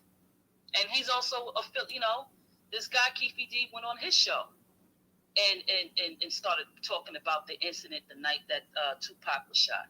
So, if they don't learn their lesson by going on this man's platform and making him millions of dollars and they go to prison for 355 years like the other rapper, then they'll never learn. But hey, basically that's all I got to say. Thank you. Yeah, I mean, I'm with you on that as well too. And Fat Joe actually, I think he blocked us. He blocked me last year when we did a space. When he was talking about I forgot it was a space we did on him last year. And I think shortly after that space, he blocked me or whatever as well too. So yeah, he's blocked me for over a year now. So it is what it is. I don't care whatever. So, but I don't know. And you mentioned you mentioned MC Light. Let's not forget too MC Light. And I said that in the space when we was talking about when Joe Biden called LL Cool J a boy. I said, yo, it'll be no time before you get a black celebrity, a politician to come out and say, Joe Biden he didn't mean it. He was just playing around. And sure enough, a day later, MC Light came to the rescue. And here she came, talk about. And Joe Biden, the article I read that night, it was at least about 3 instances of Joe Biden calling other black people boys and this and that. I think he even called an Arab dude a boy. I mean, he's talking about a segregationist that, yeah, he's joking around. He never called me boy. And I mean, so, it didn't take her any time to come out there and go to caping for Joe Biden. So these celebrities, especially some of these older black celebrities who didn't get a chance, like MC Light and some of the other ones from the 80s and early 90s that didn't get a chance to make the kind of coin and dollars that the ones are making today. They say, hey, the only way I can make money like that is I got a tour and this and that. And I ain't trying to mess up the audience that's going to be out there. If I come and I go too much off, a lot of these people that would come and see me, they ain't going to come and see me because let's be for real. MC Light, tremendous lyricist, tremendous artist, one of the best female rappers of all time. Great, better than a lot of the guys actually rap today. At the same time, she was never a huge selling artist like that.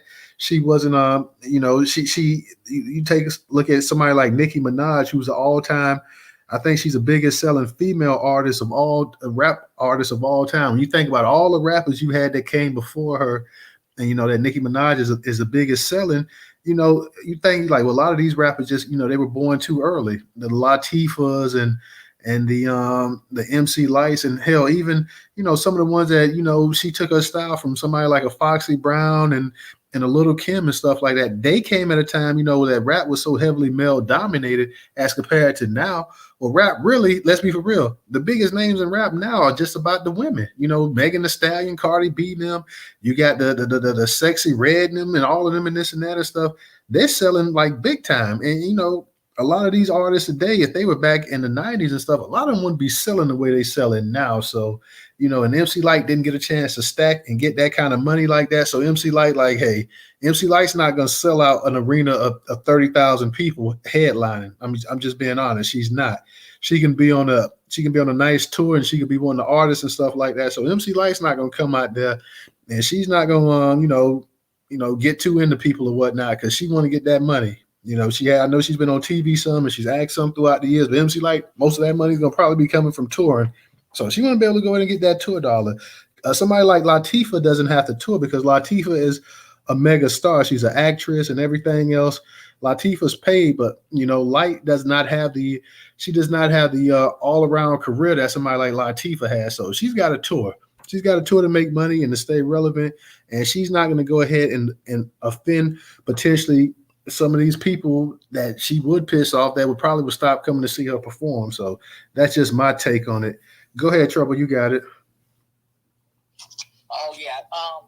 Now I think with it was exactly what you said. With a lot of these artists, we have to remember back in the days when they were coming out, like Latifah's and the MC Lights and those artists. They were caught up in the 360 deals and they were making bad deals that they didn't really have knowledge on. And a lot of that information about how artists was getting shitted out of their money didn't come out until after the 90s. I think, TLC, what happened with them pretty much put it on the map and made everybody aware of just how little those artists was getting money-wise back in those days. And in today's time, they can make money, I guess, different ways. You streaming, you this and you that, and then you get these other type of McDonald's deals, and what's that girl Lotto or the other chick that's she looked like Lotto, but she always have that McDonald's commercial. Oh, you talk about that Sweetie, what her name? Sweetie thing, the Sweetie girl. I think that's her name. It's a Shawty, a Swatty, or whatever. I don't listen to none of that crap, but yeah, they getting monies in other different directions and stuff, so the money flowing a lot differently, and it's more racial groups that's got into the hip hop game, and so you got all of them choosing to support, and just the direction has gone different a whole lot of ways. So yeah, they got a lot of them are staying silent. But why I came back to the mic is I wanted to. It feels like there's this entity that is powering behind certain groups of things, like Vlad. It's like Vlad has some money being thrown behind him that's getting these black artists who, at this point in time, should know better than going on his show, especially going on his show to basically tell on your damn selves. Like, the cops ain't even got to do no investigation. They just got to wait for you to go on YouTube and do a Vlad special. And it's like they specifically go and get Vlad to go get certain artists to come on their show and tell on their damn selves. And I don't get why these Negroes keep doing it. And it's like, what is Vlad paying y'all? Are y'all that broke to where you got to go on his show and then basically tell all your business or give up so much information? Is having street cred that important to you where you would put yourself in the line of jail for a long time just so you could have said street cred? I mean, I don't get it. And it's just like it's new little white girl Bobby somebody. What type of white power system does this little gal have behind her where she's mediocre as a mug and she's getting all of these black stars to come and sit there while she acts and pretends to be uncomfortable around? Who is paying you? Why are black people going around a little white girl so that she can pretend to be uncomfortable around your black ass? I mean, who's paying? I mean, are y'all getting paid? Because a lot of times in this generation, it's all about the bag. It ain't about integrity or respect or anything like that. It's all about the bag. And I was taught that all money ain't good money. And maybe because I ain't got no money, maybe that would prompt me to say I wouldn't go and get it like that because, I don't need it like that. you know, maybe they need it like that because y'all ran out and got these multi-million-dollar homes, and when the first of the year come around, you gotta pay that multi-million-dollar tax fee on that property that you got. You know, so maybe it hit differently for them where they got to keep that bag coming in, but it ain't working. Who is the power behind these little mediocre white folks, and why us black people intent on making mediocre white people famous? Like, where does little white gal come from? She just came out the boondocks. I mean, I don't know where her little homely ass came from. Okay, I'm glad you said it like that too, because that's exactly what she little homely ass was, a little white gal. Like, where y'all get this trailer piece from? Like, put it back, give it back. I mean, we gotta stop making mediocre white people famous. That's all I wanted to say. It's hella annoying at the time. Oh, and I'm gonna say this here too. See, I've been pissing people off all day long, and so I might as well end the day off, you know, finish it up anyhow. So maybe the reason why, it's so hard for people to say who originated, where hip hop originated from. I'm saying this without any empirical evidence, the data and facts to back my stuff up. It's just my opinion. So before y'all get throwing your thumbs down, I'm just gonna go ahead and say, be bad, stay mad. I can't eat mad. I can't spend mad on these bills, so you can have it. Maybe we can't figure out where hip hop originated from. It's because y'all keep trying to give the credit to New York. And maybe the truth of the matter is hip hop did not originate in New York. That's why you got all the Puerto Ricans claiming that they started hip hop, because you keep trying to give New York all the goddamn credit. Okay? The majority of people who's up in New York came from the South. So maybe it makes more sense that hip hop actually originated in the South, and New York was just the one who was able to get it on the radio and airplay because, New York, big city and dreams. Everything in New York ain't always what it seems. You might get fooled if you come from out of town, but damn, I'm just saying. Maybe it didn't originate in New York, and that's my stance, and I'm standing on that.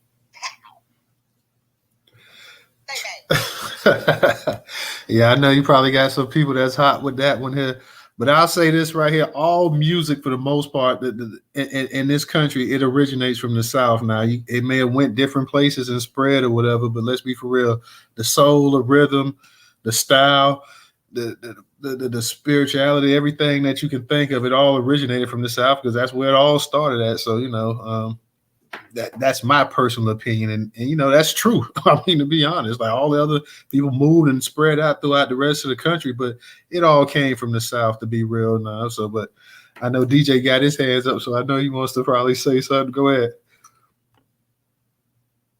Oh yeah, you already know. So yeah, I know most of all modern day music is Black American music, and yes, most music does come from the Southern Belt, but hip hop, that shit was started up north, you know. Now, the argument about that is they were listening to Southern artist records. See that? You know what I mean? But by the time the term hip hop came to be in existence, that wasn't what our elders from the Bronx were doing. You know what I'm saying? They were going to the jam. We call that going to the club. You know what I'm saying? So the real term for hip hop is called the jam. And by the time those particular B-boys, you know what I'm saying, Black Spades, stopped doing the jam or hip hop, that's when you had African Bambaataa, all the togetherness and all this other stuff. Now, one key thing that we are all leaving out when it comes to the creation of hip hop is look up Benji. Anybody here with a raise of their hand know who Benji was? Right. So there you go. You know what I'm saying? Hip hop started in New York. You know what I'm saying? Well before 71. You know what I'm saying? The Puerto Ricans didn't invent anything.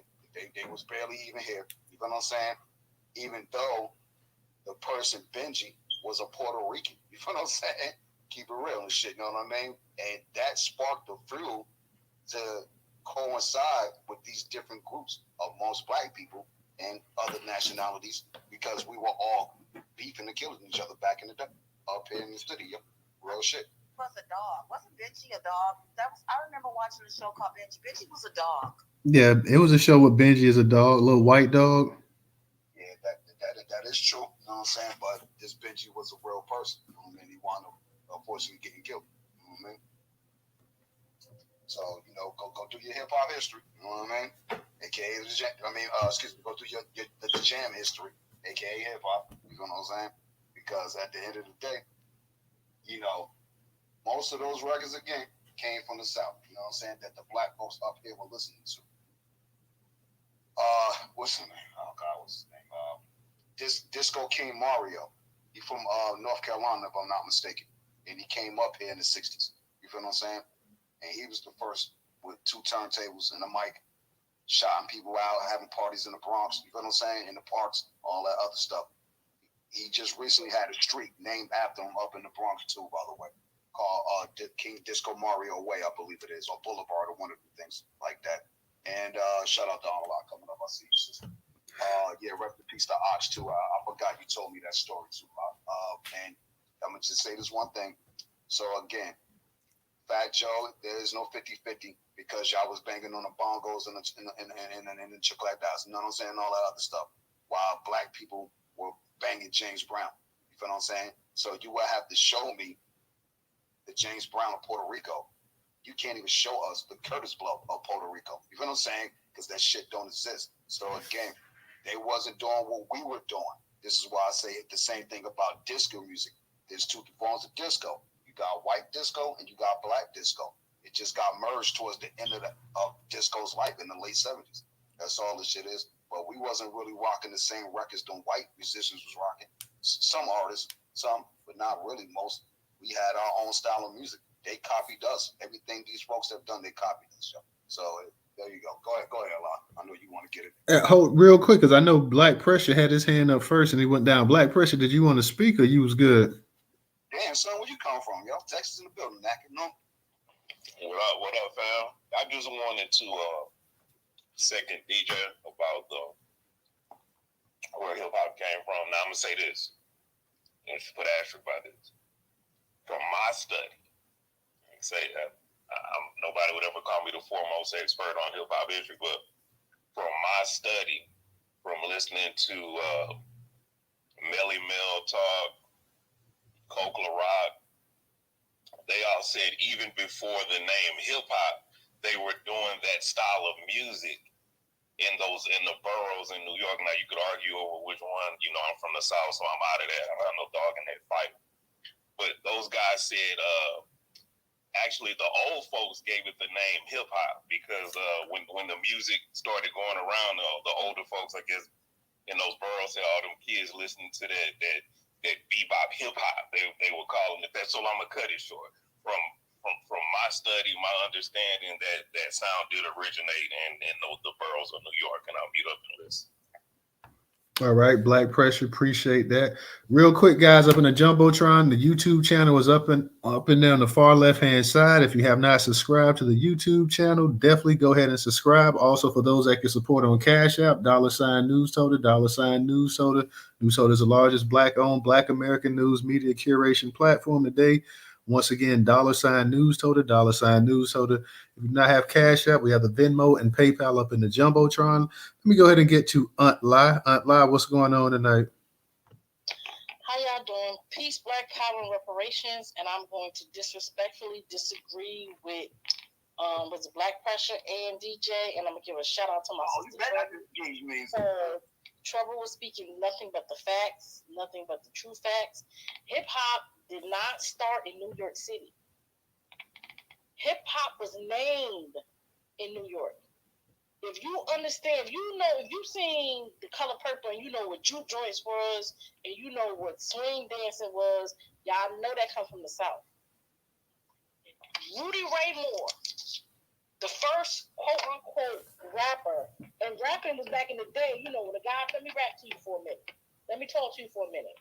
So, all the elements of hip-hop, Black culture, from the SOUTH. Now, like Trouble said, and y'all know y'all heard her say it because she said it clear. She said it with her chest. She didn't stutter and she didn't repeat herself. If you really want to look at the fact of where it come from, that's where it came from. Just because New York, the city of lights, put it on the radio, we were doing it in the South in the 1920s, the 30s, the 40s. you see people dancing in black and white with the quote unquote break dancer. So just because, and I feel like this is what people got to understand, just because somebody gave it a name, it was already what it was.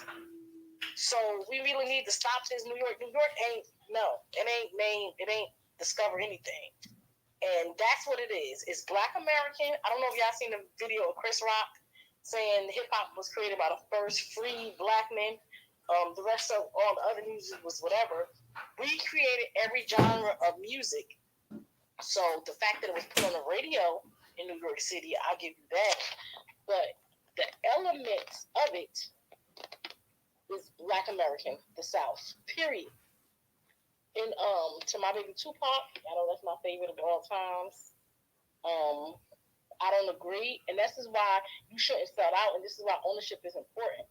A lot of times we say, well, we don't know why nobody's not saying nothing about Fat Joe. The reason why nobody's saying nothing about Fat Joe is because white supremacy, he is a puppet of white supremacy. I understand the FBI, I was telling y'all about the FBI, how the FBI infiltrated every black civil rights person. They infiltrated hip-hop. If you think the FBI is going to leave the hip-hop alone, but they're going to go after Malcolm X, Martin Luther King, Fred Hampton, and everybody else, you was a fool. Remember, he was in federal prison. And he came out of federal prison, and all of a sudden, he's the favorite son. No, it's not like that. Black people don't own no TV. Black people don't own no radio.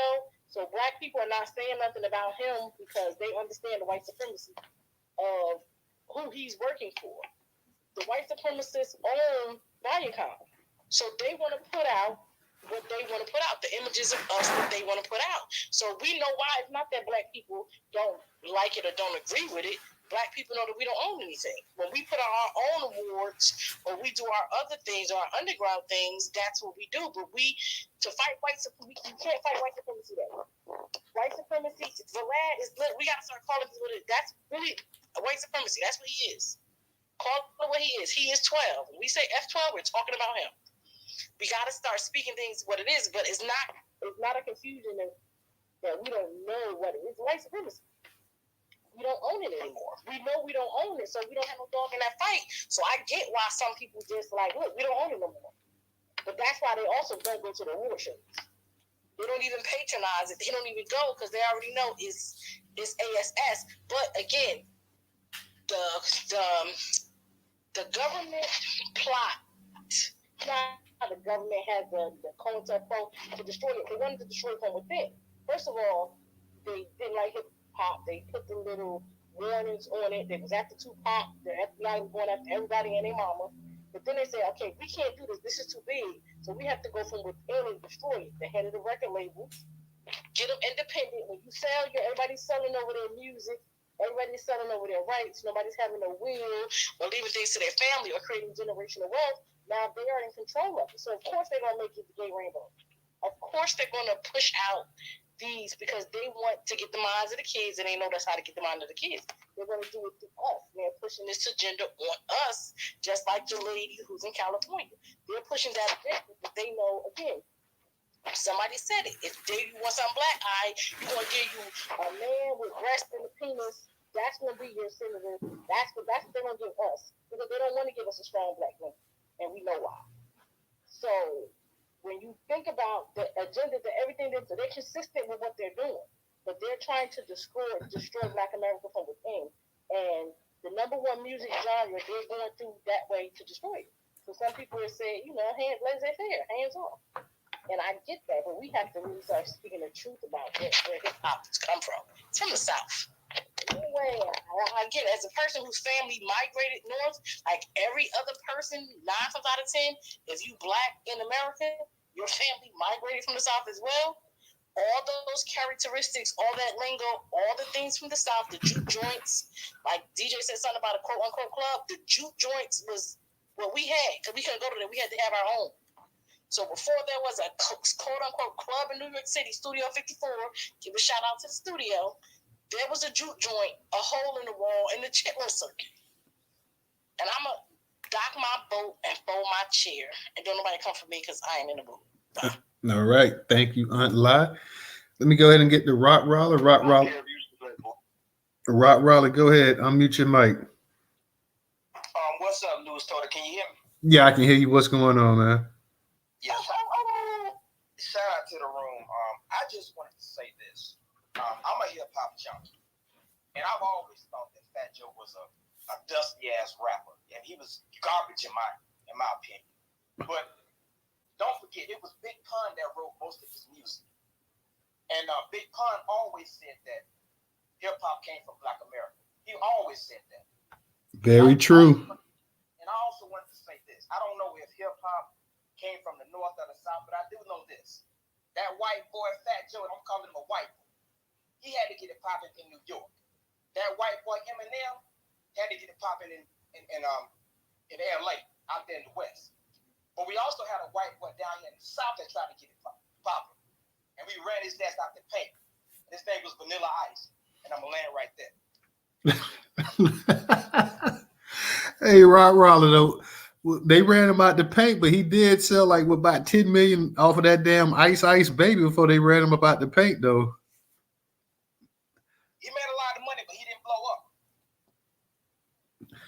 Oh, I forgot all about Vanilla Ice, because I remember that joker one time was claiming he was from Miami, and we found out he was from Texas as well, too. So, oh, yeah. They were trying to put him up there because that was around the time Hammer had that You Can't Touch Us, and they was trying to make him like the white equivalent of Hammer and whatnot. But say what you want to about the Hammer. The Hammer was a tremendous showman. I don't care what nobody say. People can. I know everybody started talking, Hammer was whack. Hammer was whack. Hammer was one of the greatest showmen in the history of hip hop. I mean, you can make a case that in terms of just showman, entertainment wise, dance wise, the Hammer might have been the greatest in terms of that. I know a lot of people don't like that. I didn't say he was the greatest rapper or lyricist or storyteller, but in terms of getting up there performing, you know, the Hammer didn't have many peers, to be honest. And you know, a sad thing is that the Hammer didn't get his due when they did that hip hop 50 thing. They was putting all these people on here. This dude was one of the main ones. He was one of the main ones responsible for like bringing hip hop into the and giving it almost like a pop culture like spin on it as well too. So that it was messed up that they did the Hammer like that. So shout out to the Hammer. I got to give MC Hammer his due. He took care of his people. Unfortunately, a lot of his people turned on him, sending people kids to college and everything else. And you know, people gave the Hammer his ass to kiss and whatnot at the end. So shout out to MC Hammer. Let me go to Straight No Chaser. What's up?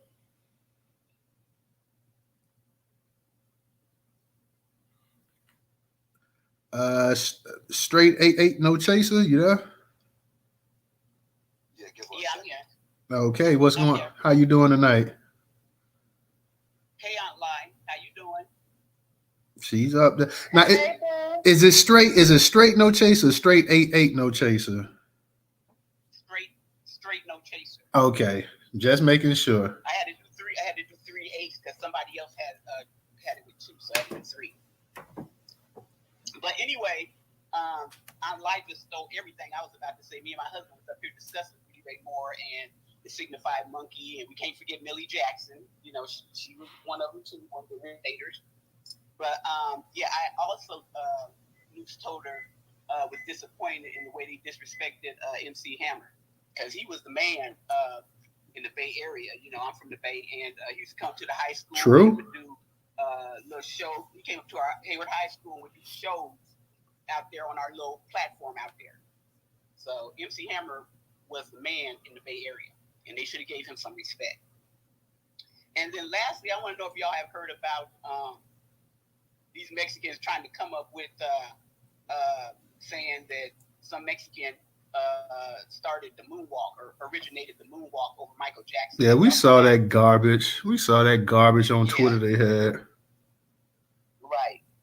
I don't know why they just try to steal everything from us. I mean, we're the originator of everything. Everything originated from the blues. The blues originated from the South. Yeah, Aunt Lai just said that, like the origination of the blues. My husband talking about blues and etc. But my people are from Perry, Florida, and they used to work in the juke joints back there. Okay, that ain't that far from where I'm at. Shout out to you. That ain't that far from where I'm at. Well, you know, my people are well known in that area, and James Brown is our cousin. So we originated from out of the Florida area, and like I said, juke joints. That's it. because I know for a fact that my relatives worked in them. And taken from online, I'll dock my vote. I like that. All right. Thank you. Yeah, that's not too far from where I'm at. So shout out to your people as well, too, over there in Perry, Where Florida. you at? I'm in Tallahassee. Oh, you sure is. Yeah. Have you ever heard of the Glen? Have you ever heard of the Glens? I haven't, but some of my people may have. Yeah, but we have several streets named after my relatives in Perry. Yes, ma'am. I haven't, but some of my people, they may have heard of it. So shout out to your family as well. Thank you. Let me go ahead and get to Black Pressure. Pressure, go ahead and unmute your mic. News, what up? What's up? Hey, so man, I've been a good boy for like 2 months, and I've been working 13 and 1 for like 2 months, man. And I have not been in villain mode in a long time, right? Kind of feeling like that today. So I'm gonna say this once again. I am from the southern United States, born and raised. Everybody knows that, right? I'm in the Houston area, right? So, like I say, when I said I was gonna second DJ, all the stuff I said about hip hop originating in New York City, nothing I said fell out of a tree, right? So I guess in the last 5 years, we fell in love with the word receipts. I got receipts. I'm going to bring receipts. I got these receipts. I'm going to show you these receipts. It's two things, right? If you go back, I'll start in 1977, right? So you start 1977 to 1979, right? Show me 5 hip-hop albums that came from anywhere but New York City. And I mean anywhere. You take New York City off the map and show me 5 hip-hop albums that came from anywhere but that state, but that city, right? Then, if you listen to all the hip-hop legends, take New York out, right? You listen to all the hip-hop legends from the West Coast, from the South, from the Midwest, you go up north, you can watch there's some great documentaries on this stuff too. They talk to all the hip-hop legends from all over the United States, and they all said the same thing. They said, man, when that music got down here, when we first heard this, I had never heard this before. Man, that so-and-so came to the West Coast, and when I first heard the message, oh man, we got Run DMC down there. I'm telling you, I know everybody is going to cheer on their region, and then they're part of the United States, and like even me, I'm from Texas, and I say that till I die. But like I said, you cannot get so caught up in your feelings and anecdotes that you ignore the truth. That music started in New York City, and there's no doubt about that. And I'll mute up and listen. Appreciate that, Pressure. I know you from the South, but even though you from Texas, isn't that more like Southwest? Y'all more like the West Coast? Hey, stop saying that, man. Don't say that. hey, no bullshit. You know what? I will admit to this, and I don't live in that area. If you go all the way west, like Midland, Odessa, El Paso, you could have a small argument because that part of Texas is in another time zone. It's not in the central time. You might have a small argument, but I was born and raised 25 minutes from the border of Louisiana on I-10. So I'm not from the South. I'm from the deep South. I'm from all the way east in Texas. So I'll leave it at that. All right, Precious, shout out. Stephanie, go ahead and unmute your mic. Go ahead, Stephanie. With my country ass. Yeah, I am that. Okay, I just wanted to say, let's not forget about the Last Poets. Let's not forget about Grandmaster Flowers and a host of others that made the art form what it was when it first came out. Mr. Magic. It was a whole bunch of them. They've been, like I said, we grew up around all of this. The the Puerto Ricans back then, they didn't accept it. They wasn't accepted into the fold because a lot of them pretended to be black. A lot of them was like, yo, man, I'm black. That's just like with this guy here, Cool Herc. Nobody knew this man was Jamaican. They was lying. Like, even in Biggie's interview, he said that it wasn't cool to be Jamaican back then. They had to pretend that they was Black American. So, it was just a lot of things that was hidden from the history of it, and now it's being exposed. But yeah, we can't forget about Grandmaster Flowers and a lot of the others back, then. Grandmaster Flowers was the first DJ to open up for James Brown at Yankee Stadium, and that's on video. So, come on, let's keep it a whole beam behind that. And I'll land. Thank you. All right. Thank you, Stephanie. Go ahead, Aunt Lai.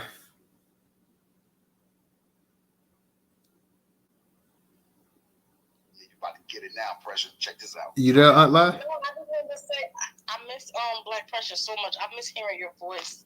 It's so calming. It's just wonderful. I just love and miss you so much. I know you're being funny.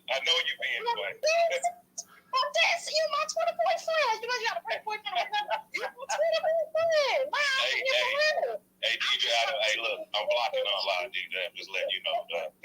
I'm just saying to the teachers, I'm taking you to school, so just get your notebook, your pen and your paper, so that you can say you didn't know no more. Now you know. You know what I mean? Learning is fun. The hook phonics works for me. It's okay. It's okay. But, like, we basically said the same thing, and I know you're talking about the 70s, which is cool, but in the history time, if you go back to Rudy Ray Moore and, like, watch Dolomite, they were rapping. Those were the original rappers. So when you say album, all you got to do is get Rudy Ray Moore album, and that's in the 30s and the 40s. So I'm glad you can go to the 70s, but you got to go back when you're talking about history. And it's easy to do because there's a lot of stuff that's out there. Now, when you talk about the stuff once it getting televised, that's a different time in history because a lot of our history wasn't televised. Back in the day, we used to have our grandparents used to tell us things, how to cook. We don't have cookbooks. Black people just cook to taste, doing certain things because we didn't have the luxury of technology. So when it comes to history and rapping and recording, they used to, even if you look at forgive me for forgetting her name, but the lady who Elvis stole her music and recorded the stuff like she did, or you want to go to Muddy Waters. Muddy Waters got an album called Rolling Stone. Rolling Stone now is quote unquote is a magazine, and even the white boys, what's the 4 white boys? Everybody's, oh my God, one of them got shot, killed the year I was born, but they all copy theirs from black people. The Beatles. Yeah, them.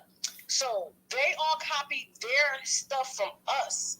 And when you talk about Muddy Waters, I don't know if you've seen Cadillac Records, but if you look at the history, I forgot what Columbus Fine Ass Short played, the one who played the harmonica, and Wolf. And literally, like, do your history, it was rapping way before the 70s. It just wasn't out yet.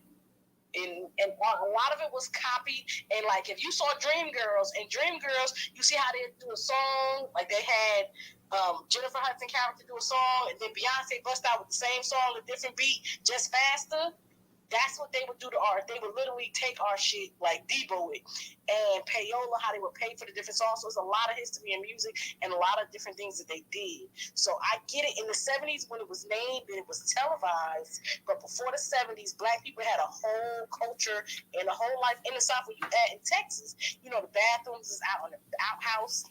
Because, they had electricity, so they didn't have the capability or the technology to record and get on the radio and things like that. But it was a whole black hip-hop. It just wasn't named. Even the swing dancer, it just wasn't named.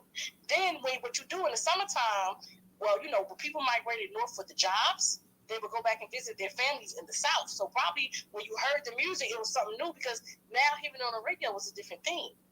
You didn't hear it on the radio before. You just experienced it. And we played instruments. Nowadays, they got these little machines. Literally, white people created that because they didn't. But we had, like, instruments. Like, the elements, They did music, and it wasn't just them. A lot of the bands, and back in the day, even being black in school, a lot of even Detroit, a lot of people from Detroit, the home of Motown, they from the South. So when you look at all the culture, yes, when it came up north, it helped it be global because, again, I'm from Jersey, born and raised in Jersey. So I'm a Yankee, as you would say, but my roots are in Georgia. So a lot of this, the history of the culture of the country, when we migrated north, we took a lot of our talents up north, but we still had family down south. So a lot of that goes into it with the history, and it's just, it evolved to get on the radio. And you could dumb down me if you want to, but you don't want none of this. So it's just a matter of understanding that everything does, especially in black culture, comes from the South. And I'm gonna dock my boat and fold my chair and throw your hat up in the air. Thank you. Vanilla Ice ain't shit. His mama ain't. His daddy ain't. Anybody, if you're white, you are not a rapper. And we need to start really understanding that if you are white, you cannot be a rapper. It's a mental illness that you have. It's called blackface nation.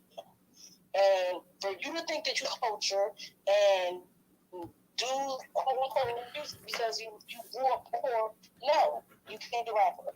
It's blackface. Now, if you want to say flavor, what's the name? Vanilla Ice was the best blackface from the 90s. I give you that. But we can't say that you're a rapper, and we just gotta really start being selective. If you are, that's just what it is. I don't care who it is. I don't care how many albums you sold. I don't care how many times you've been to jail, how many tattoos on your face, and I dropped you down, how many black women, quote unquote, you sleep with. If you are white, you cannot be a rapper. If your mama, you come from a white woman, you definitely can't be a rapper. And I'm gonna fold my chair and dock my boat and throw my hat up in the air and wave like just don't care. Thank you, Aunt Live. We appreciate that. We definitely appreciate your insight as always, guys. Like I say, definitely, if you can, support us on Cash App. We're looking for somebody. Nobody's donated tonight. If you got $1 to donate to the program and the platform, $ Newstoter, $ Newstoter. Once again, $ Newstoter. Straight No Chaser, go ahead and unmute your mic. I'm live. Was the person you was looking for the harmonica, Lil Walter? Yep. 5 cents. Columbus fine and short. Sure was. Okay.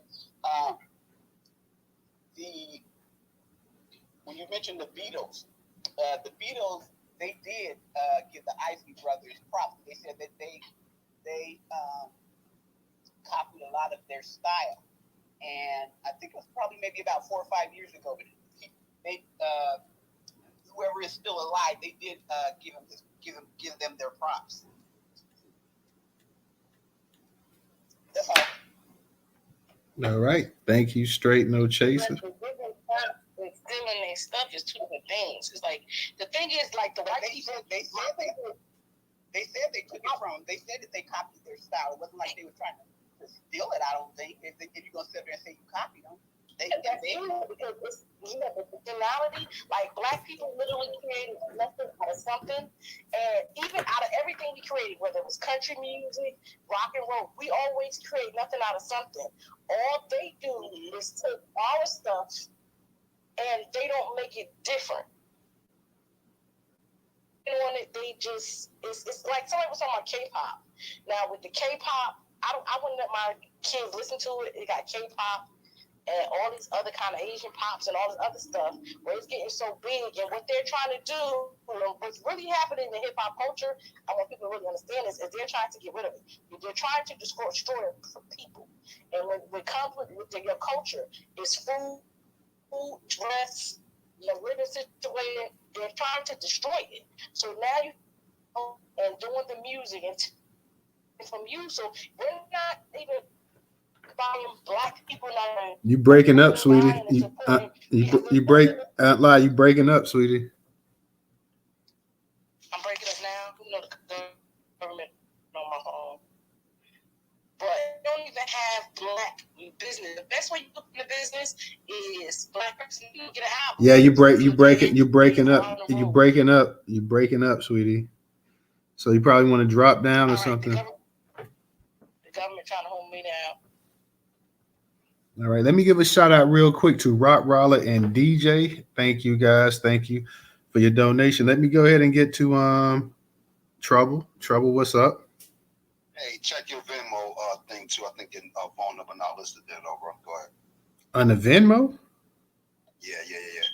Okay. I was just trying to respond to Aunt Lau when Aunt Lau was talking about the K-pop. I think it was Dewan B who came on one day and said, K-pop ain't nothing but R&B fried up in a wok. I've been dying for months about that, but I think it was Dewan B. He had posted something about that one day. He's like K-pop ain't nothing but R&B. And I was like, yep, sounds legit. Sounds legit. And as far as white rappers go, it's sort of like the difference between there, and there. You know, those are not the same. You know, you got the THEIR is not the same as THERE. It's not the same as THEY. Don't forget about the 5 W's. You know, and it's not the same as the country word when we say over there. And it's not the same. So, rapper, you're not a white folks, you're not a RAPPER, maybe you're a WRAPPER. There's a difference between the rapper and the rapper. You are someone who wrapped yourself around black culture and tried to do what we do. So that's what you are. It's not the same. Just wanted to say that.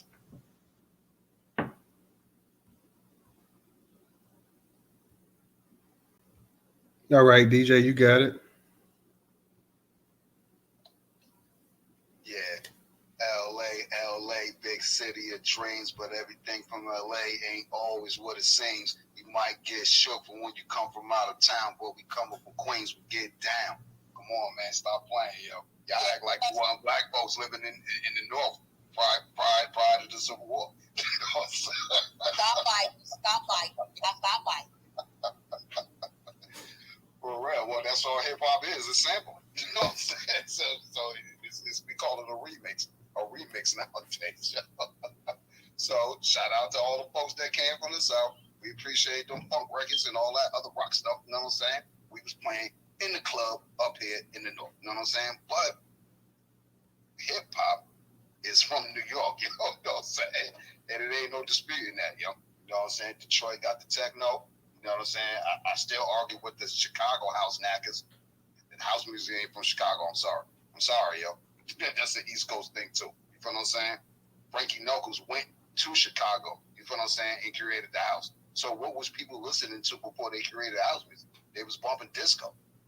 Remember, house music is the bastard child of disco. You see what I'm saying? So therefore, meaning that's an East Coast thing too, for the most part. Y'all can keep the stepper music though, Chicago. You feel what I'm saying? Y'all got that all day. Free R. Kelly. You know what I'm saying? Free the homie, yo. But when it comes to this hip hop, like Precious said, even though a lot of our folks migrated from the South and came north, y'all forget it was still black people living in the North already. Did y'all forget we have a whole flock of ancestors that had their neighborhood taken, called Seneca Village, and a whole bunch of other stuff that happened in all parts of New York. You know what I'm saying? The Red Summer, we just wasn't all in the South. You know what I'm saying? It was happening up here too. Jersey, was one of the most segregated states out of the 13 original colonies. They was the first to end slavery and was the last one to the first to advocate for ending slavery and was the last state to actually enslave Jersey. You know what I'm saying? So with that being said, you got to think a lot of stuff was happening up here too. That we had the clubs and the juke joints and the smoke boxes. Did y'all forget who Queenie was from Harlem? You know what I'm saying? Like, come on, man, y'all got the gang messed up. You forget who Bumpy Knuckles was? He the original gangster rapper. You know what I'm saying? Was knocking knackers out for real, and taking their chain. You know what I'm saying? Taking their money, beefing with these Italians for real. You know what I'm saying? Real shit. Dutch Soaps and all them jokers, they was beefing with them jokers, man. Remember the numbers game, which y'all call the lottery today? That's from New York.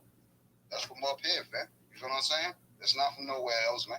So when y'all say, hey, hip hop is from, yeah, and we understand that the pieces of the puzzle that might have merged up north some way, somehow, with the music and the beats and all that other stuff.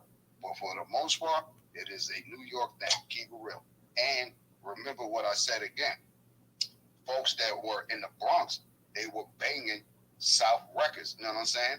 A lot of James Brown said loud, I'm black and I'm proud, but they was remixing it.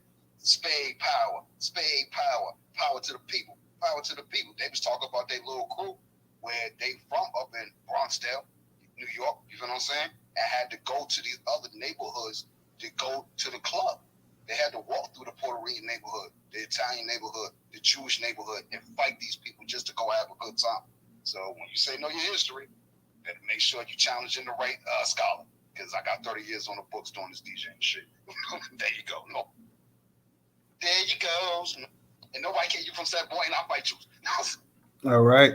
I'm gonna let and straight no chaser. I just sent you the link for the actual link that you was talking about. So when you get a chance, check your DM. I'm gonna go to Black Pressure and Trouble, and then we're gonna go ahead and close it out for the night, everybody.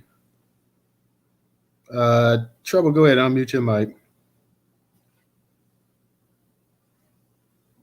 So Black Pressure was coming on. Oh, okay. Go ahead. Nah, Black Pressure. First, Queen Latifah, let's go. Okay. Well, first of all, I like how you say it's undisputed, and Black Pressure say without a doubt. If it was undisputed, we wouldn't be disputed. You're all right. If it was without a doubt, there would not be doubt. So it is in fact disputable, and there is in fact doubt. And as Allah has already stated, got Negroes coming from the South who was already doing this thing, and they went up north and took it up north and showed people up north what it was and what it is. Now, just because you all was able to, in the city of dreams, it ain't always what it means, was able to get it to the radio play. That's what a lot of folks from the South was doing, moving and circulating to other areas and taking that craftsmanship with them and teaching other people about it. And New York was just one of the major states to where things could get globalized and put on a higher level. So it in fact came from the South. Just like when Pac went to the West Coast and started doing his thing with Suge Knight and the rest, he was a New York rapper, but he was all but now everybody assimilates him or assumes he's a West Coast rapper. Just like when the Lady of Rage went to the West Coast and started doing her thing, everybody said, oh, she's a West Coast rapper, but she was from, in fact, Virginia. So, see how the South takes their people and we send them other places and they make the other places popular, and you think that that's where it originated and came from. It did not originate in New York. You just had some good Southern artists who you was able to capitalize on and then call yourself saying, oh, well, we started this thing. Nah, you kind of didn't. You just had some resources to make it happen. Bloop. Thank you, Trouble. Shout out to FBA Goddess. Thank you, sister, for your contribution on Cash App too. Let me go ahead and get to Black Pressure. I'm gonna get the Pressure real quick. Stephanie, I see you just raised your hand. I was gonna let Pressure be the last one to close out, but I'll give you a couple minutes to go ahead and close to get it in because we're gonna be closing the space out in just a second. So go ahead, because we definitely only reason we started this one back up because I was having some issues with the other one. Else we probably would have been already done with this space. But go ahead, Pressure, you got it. And then we're gonna go to Stephanie real quick and we're gonna close it out for the night, y'all. And news when everybody quotes that hook from the Dog Pound, it's New York City of Dreams, everything New York. That song. I know that song is a remix, a remake. It to be a homage to New York for creating hip hop. That's what Snoop said. He said we were paying homage to New York because they created hip hop. So that's a little known fact. And didn't that come from Curtis Blow or somebody too? Was that Yeah, it's a hook from an older song.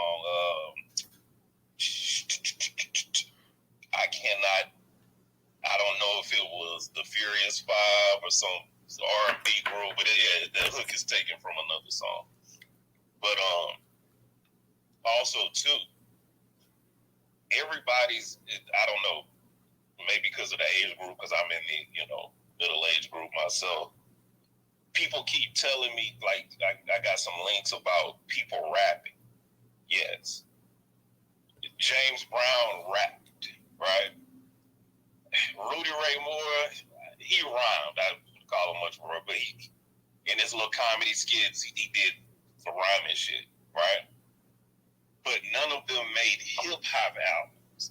Rapping and hip-hop aren't necessarily the same thing. They're intertwined, but they're not necessarily the same thing. Once again, notice news, I said, hey, man, anybody produce for me a hip-hop album from anywhere in the United States other than New York in a certain time frame, that's never happened and it's not going to happen. These guys, James Brown, yes, even people before him, some cats that rap before him, but once again, they did not make hip-hop music. And I'll mute up. All right. Thank you, Pressure. Stephanie, go ahead. You got it. And we're going to get ready to close this thing out. DJ got a space tonight as well, too. I saw that, DJ. So go ahead, Stephanie. I just wanted to say thank you for having this space. It was a beautiful space, and it was a much-needed conversation. And don't forget about Wild Man Steve, because he was also on that list for all of the way hip-hop and everything was the way it was. And that was just the beginning. So it's a lot of people that we can thank. And like I said, Grandmaster Flowers was the one that started the breakbeat. He was the originator of the breakbeat. The only thing Kool Herc did was extend it, and that's it. So let's not forget the roots of that either. And we're not gonna leave no stone unturned when it comes to our people. So that's basically it. Thank you. Thank you, Stephanie. I'm glad you appreciate the space tonight as always. So I'm definitely glad that you said that. So definitely thank you for that compliment as well too. DJ, go ahead. We'll let you get it in, and then like I said, we'll close it out. I see you got a space later on tonight yourself coming up in a little bit. Yeah, I said to the hip hop, hip it to the hip hop. You don't stop or rock it to the bang bang boogie. Say up jump the boogie to the rhythm of the boogity beat. That's New York, yo. Besides Jersey. You know what I'm saying? That's a Jersey, New York record right there, yo. You know what I'm saying? So when that record broke, what was y'all doing? You know what I'm saying? What was the hip hop at in the South before that? You know what I'm saying? What was the West Coast doing before that record came out? You know what I'm saying? Keep it real, yo. Any hands? And nobody mentioned anything when I said, do y'all know who Benji is? Y'all said a damn dog. See? You know what I'm saying? Puerto Rico. Well, do you know who Benji is? That's all I'm saying. Look it up, sister. You know what I mean? So, with that being said, again, Fat Joe, all we ask you to do is stop saying the N-word, because we don't run around saying spigot and, went back this and that and shit. You know what I'm saying? We don't run around saying that. And then, I guess it was different from when we was growing up here, because that's what it was. A lot of my non-Black American friends, we all said that shit to each other, unconsciously, not looking at it like that. You know what I mean? And now that you're older and you got grown folks that are from the Black community asking you to stop saying that word, and you say, no, ain't nobody gonna check me and all this other stuff, that's crazy, bro. So, you want to do not support list. Same thing with, folks saying that, hey, it's all good. This is what we grew up at. No, it's not cool anymore, yo. Because I forgot who said, everybody be running around saying, like, when it's time to, Ray said it, when it's time to, they get upset and then it's time to throw some racial slurs amongst their own people, they use our word, the N-word, to call each other that. But didn't KRS say that too?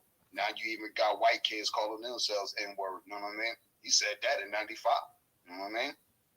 And it wasn't even all the way true then, how it is now. But that was the prophecy of the rhyme. Sometime in the future, you're going to have everybody named mama calling themselves an N-word. So there you go on that. And again, hip-hop, right, is new. But the jam is not. We've been going to the jam. And it don't matter if the jam is some jazz, some gospel, the jam at the church too on Sundays, you know what I'm saying? the club, the juke joint, the smoke lounge. It's all the same thing. It's just what they call an amalgamation. Is that the big word? Meaning all together, the Brady Bunch of music that we created over time, and it became its own thing. But again, those folks up in the Bronx, they were listening to Southern records or folk Southern artists, James Brown, Bootsy Collins.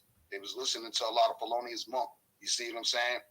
You know, Hal Melvin and the Blue Notes. That's what they were listening to in the late 60s, early 70s. Remember, again, DJ Disco Mario, King Mario, he came from North Carolina to the Bronx. So y'all, you know, yeah, there you go. We all got this mixed up. You know what I'm saying? It originated from New York, regardless of who came from where. You see what I'm saying? So at the end of the day, you know what I mean? Let New York have his thing. Let the South have the funk and the soul and the gospel. Let the Midwest have the techno and the two-step. Y'all can't have that house music. I'm sorry, yo. We don't want it.